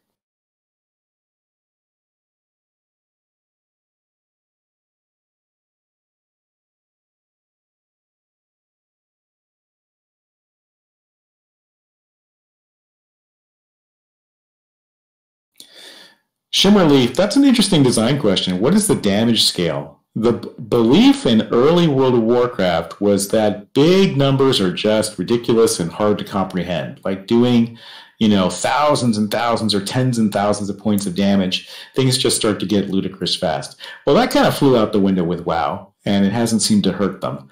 But I think flavor-wise, I still prefer, the damage scale to be a little bit more readable. And I say that because it's like, the famous quote, "Oh, but this one goes to 11," talking about guitar amplifiers that where the loudest setting is labeled 11 instead of 10. And, it is a psychological issue. Same thing with money. And we always start off saying we're going to limit these numbers, we're going to limit these numbers, and then later on it just gets out of control. The older the game gets, the more power curve that comes into it, and this one goes, and then the numbers go out the window. So it always starts that way, and will start that way. Will we end up that way? I don't know of a game that's successfully done that, so I can't promise that. Psychologically, though, I'm with you that the narrower range, the numbers, Monster Hunter. If Monster Hunter were an MMO, 4 years from now, you'd be doing 8,000 damage.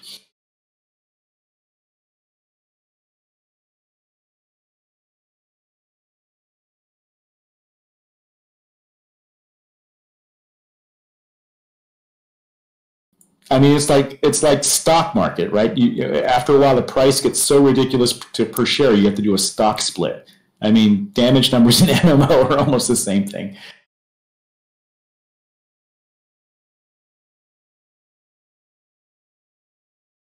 Okay, so I have a question for you guys, especially this is for the Firefall vets. It's like, what aspect of Ember is most interesting to you so far? The invasions, the thumping, the crafting, or the base building?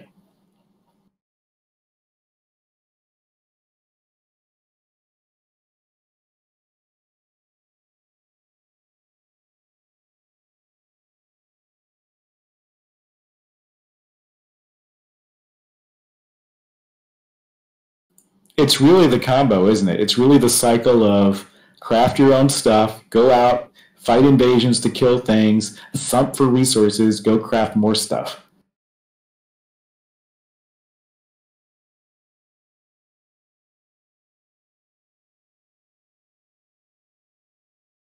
Yep, that's the core game loop we're going for. So here's what's not going to be in Ember for launch. Now, like I said, I do see us as following a Warframe style path if the game gets enough popularity behind it where you can grow it. But the idea is that we start with this loop of thump, craft, fight invasions, thump, craft, fight invasions, and build bases. But what's not going to be in there at launch is guilds won't be in there at launch except for a chat channel. We will be adding that as a first priority right away. The other thing that is happening is later on we are going to start adding the dynamic event and the game director parts of Firefall. Firefall had dynamic events but did not have a game director. That's something I would like to add. The other thing is, and then alongside that is eventually, missions and raid type of things. I don't know how we'll do that, but the idea is to sort of like add in these features over time. So the game director was an interesting concept. Basically, in Firefall, the dynamic events were just kind of random. We just kind of popped them anywhere around you. But what the game director was supposed to do is actually follow you in-game and pace the encounters out, and to make sure we weren't like clustering too many on top, and to also balance the difficulty of these encounters depending on the players nearby. So we were supposed to divide up the map, look at the clusters of players on the map, look at their power level, look at what they were doing. Were they thumping? Were they seeking out more combat missions? And then, like a good dungeon master in a wilderness adventure, throwing you a random encounter, i.e. a dynamic event, that would be tailored towards you. Or let's say you were going on a mission, where you had a mission somewhere in Firefall on the other side of the map. You had to travel there. The game director AI was supposed to say, while you're traveling there, you are going to encounter 2 different dynamic events, and it will spawn them for you. So that's what was missing from Firefall. And Firefall was not supposed to be mission-based. It was supposed to be a lot of dynamic events that a game director was sort of feeding you over time. And these dynamic events could actually interact with each other, just like how melding tornadoes in Firefall were attracted to thumping. So basically there was an interaction there. So the more dynamic events you add, sort of the more emergent gameplay you get on a combinatorial basis. But without an AI director, that was never possible. Everything was just kind of random, and the only real synergy we had was the melding tornado and the thumper. There was supposed to be a lot more of that. But instead, what happened was, the new owners and a very MMO-ish design team that had come from Star Wars, come from other MMOs, and the owners wanted this. So if you want to get paid, you do what the owners want, right? They wanted WoW-style daily quests. They wanted WoW-style missions and things like this. They wanted WoW-style raids. Firefall was never supposed to be about that. Firefall was supposed to be about exploring the possibility of using dynamic events and an artificial intelligent game director to oversee that whole process.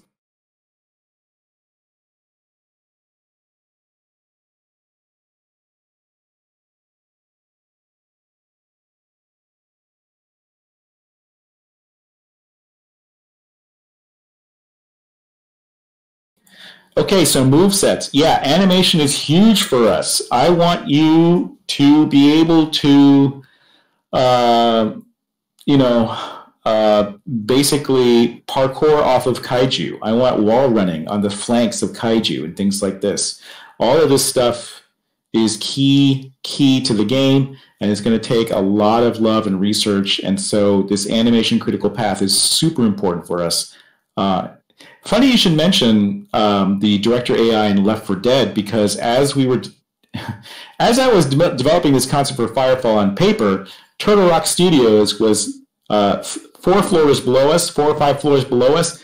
making Left 4 Dead, and we were in the early beta test for that. We would literally be sending people between our offices to try each other's games, and a bunch of us got to try Left 4 Dead early on. But yes, very much like the director AI in Left 4 Dead, but imagine that on a worldwide, zone-wide scale. Imagine that the chosen attacks, or in this case, the Tsihu attacks with their kaiju, are actually controlled by an AI general that is directing the movements of those forces.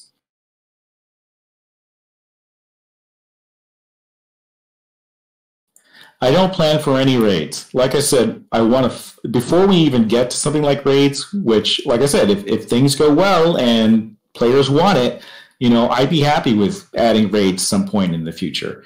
But the first things I want to do are guild support, guild housing, dynamic events, and true dynamic AI game directors that are directing those events. And then it will get to the static content. I call things like raids static content. They're very time consuming to build and tune. They take a lot of time, and players breeze through them in just a day or two. So that's the problem with static content. The dynamic events and the AI director was supposed to solve sort of like the content treadmill that I called that problem of MMO design. Yeah, I think AIs need to have limits. I think that makes it interesting. So they have goals and they have finite resources, and so they have to make decisions. But that said, I have no problem with occasionally giving the AI a lot of resources to go and sweep the map. I want the tech level to be knocked back dramatically, a huge counteroffensive by the Tsihu, so that it's like a world event. All the players are like, "Oh no!" and maybe a cat 4 kaiju gets released into the world when that happens, and it's a big world event that you have to fight back.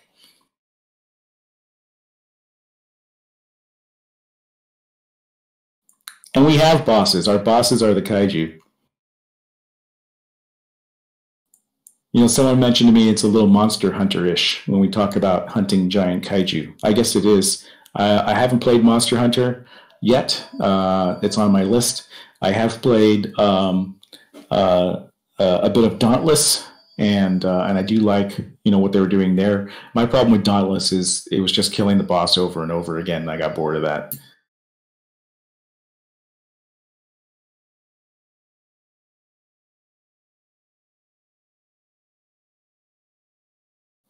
Rose, I don't know about the token system, but that sounds interesting. And I know they can fight each other. The different factions in Doom, they can, if they take friendly fire, they start to fight each other. I didn't know that they could steal tokens from other players.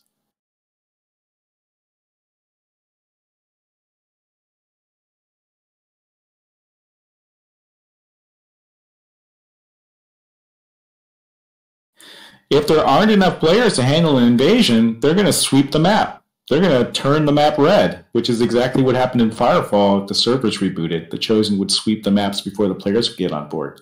That's totally going to happen, and you're going to have to win it back.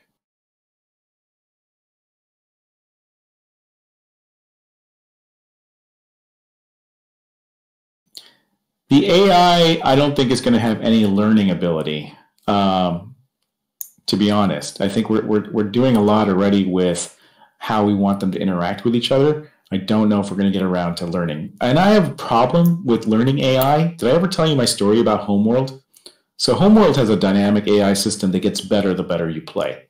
So I went through the game the first time and I was learning it. And so, I made a lot of mistakes along the way, and the difficulty wasn't too bad. And so, I would get through these levels and it was fine. But then I said, you know what?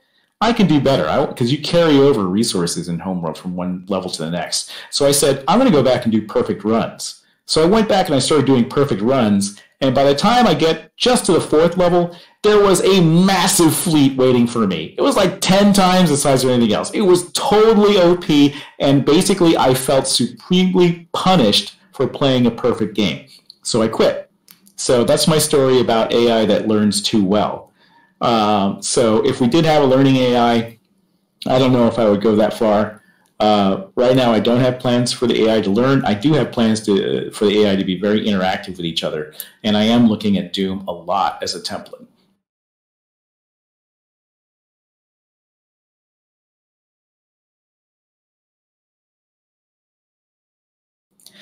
Guns are modular from an art perspective, so we can build a lot of them. It's for an art pipeline thing, but no, the modularity does not carry over to the crafting system. Basically, you know, you will craft this and it will look like that. And I know that Warframe added modular guns later. I don't know how well that worked out for them. I haven't tried it yet, but right now there are no plans to let you mix and match parts to make your own custom gun. That's on the art side only.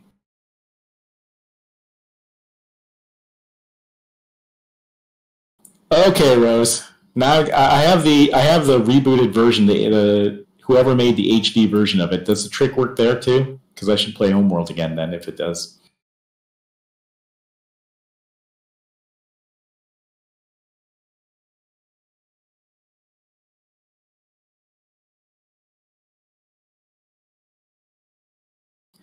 So they only added modular melee weapons in Warframe, and they don't look so good. Hey, Wooter Bear! Yeah, you did miss the party in the raffles, but I'm still here chatting. So basically, we gave away. Maven provided 20 packs this time, and we gave away 20 $1 packs, and people won bikes too. And of course, all those packs are upgradable on Ember, on Ember.com, my.ember.com. I want to point out that we don't take PayPal on the site. If you want to do PayPal, I do accept manual transactions. You can basically use the contact website, the contact form on the website, or you can send me a message here directly if you wish to use PayPal to handle your upgrade. But currently, we only support credit card processing through Stripes on that website now. But but I have been manually processing PayPal. We will add PayPal automated later. It's not on our list right now.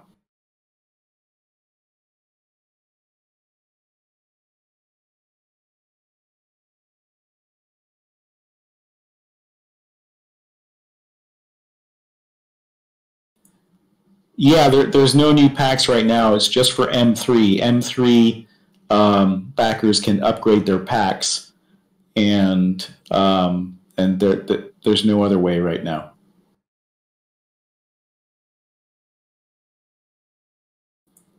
I don't know if automated PayPal will make it before the upgrade ends. It probably will because we want PayPal working by the time we go into Kickstarter. Because the whole reason to build this site and to make it robust and have it tested now is that when we do the Kickstarter, we can continue to take orders and upgrades after that, because that is a big part of fundraising. A lot of people use backer fulfillment sites for that, but our sales techniques are pretty unique, and we didn't want to pay the percentage that these sites charge for handling backer transactions. So we built our own, and you guys helped us test it. It seems to be working really smoothly right now, and we got a unified Ember ID out of it that will now let you log into the game. So we can actually, the next builds you see, you'll actually have to log into. So that works out very well, and we get to test our login servers too.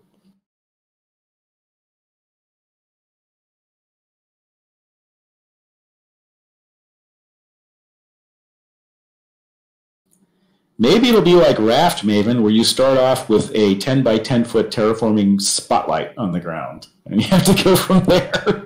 I don't know if any of you guys have played the Raft. It's an indie game. It's pretty fun. I enjoy it.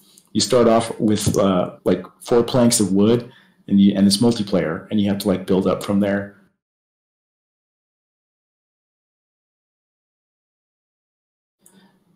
SpathB, thank you very much. Unfortunately, we aren't doing a funding round right now, just upgrades for now. There is a Kickstarter coming up, and we are looking at other things too. But right now, we're building the game and concentrating on that. 100 players in a 10 foot by 10 foot space. Yes, that would be funny.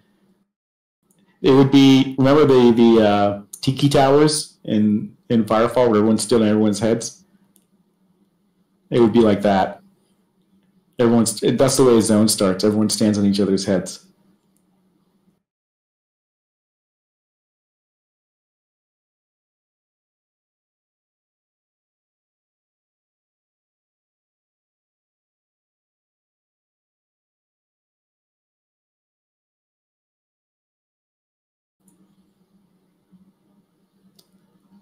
So, so that's the way terraforming works. That's the way tech tiers work in crafting. I have to remember that not everybody has heard all this stuff, so I've tried to repeat some of it today. And there is a glider pad actually in the test level right now, but I'm actually thinking about letting you deploy glider wings without a pad now. I don't know if Ronan's still struggling. Let me go ask him.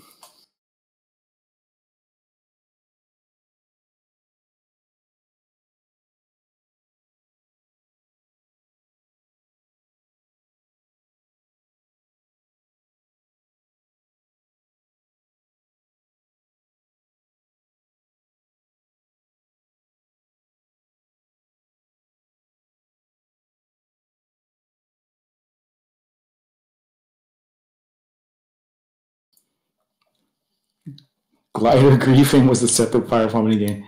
What was glider griefing?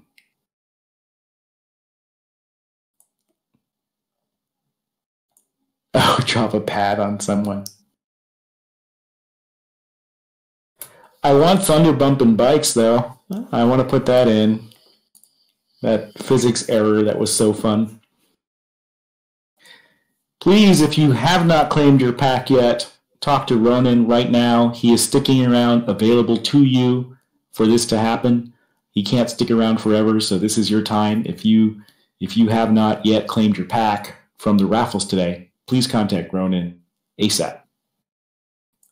Beijing Dr. Deep Strike.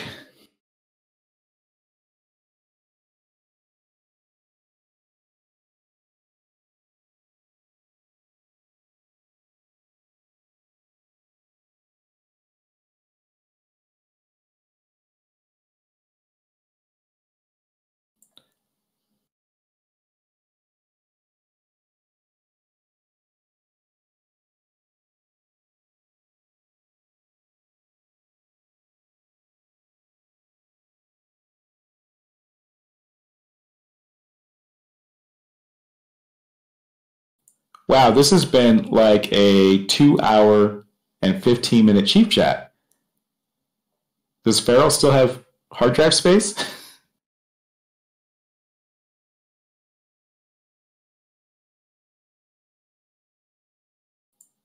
Well, unfortunately, I think it's time to call this one and bring it to a close. I want to thank everybody for coming to the chief chat and chatting about Ember. This really gets me excited. I love talking about the game. It makes me want to go dive right back into it.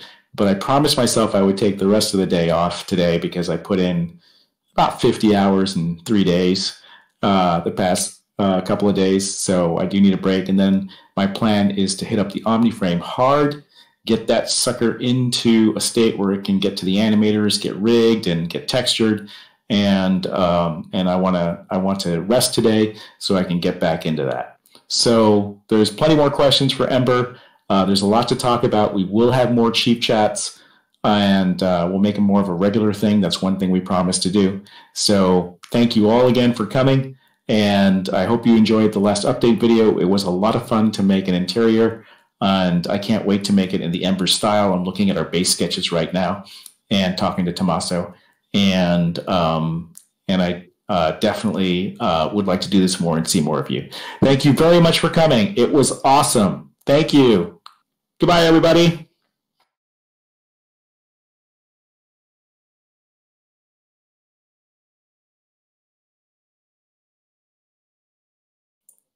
You do get the 2-seater bike automatically. If you want the single-seater skin for that bike, then it is a separate purchase or an upgrade. All right, I'm out. See ya.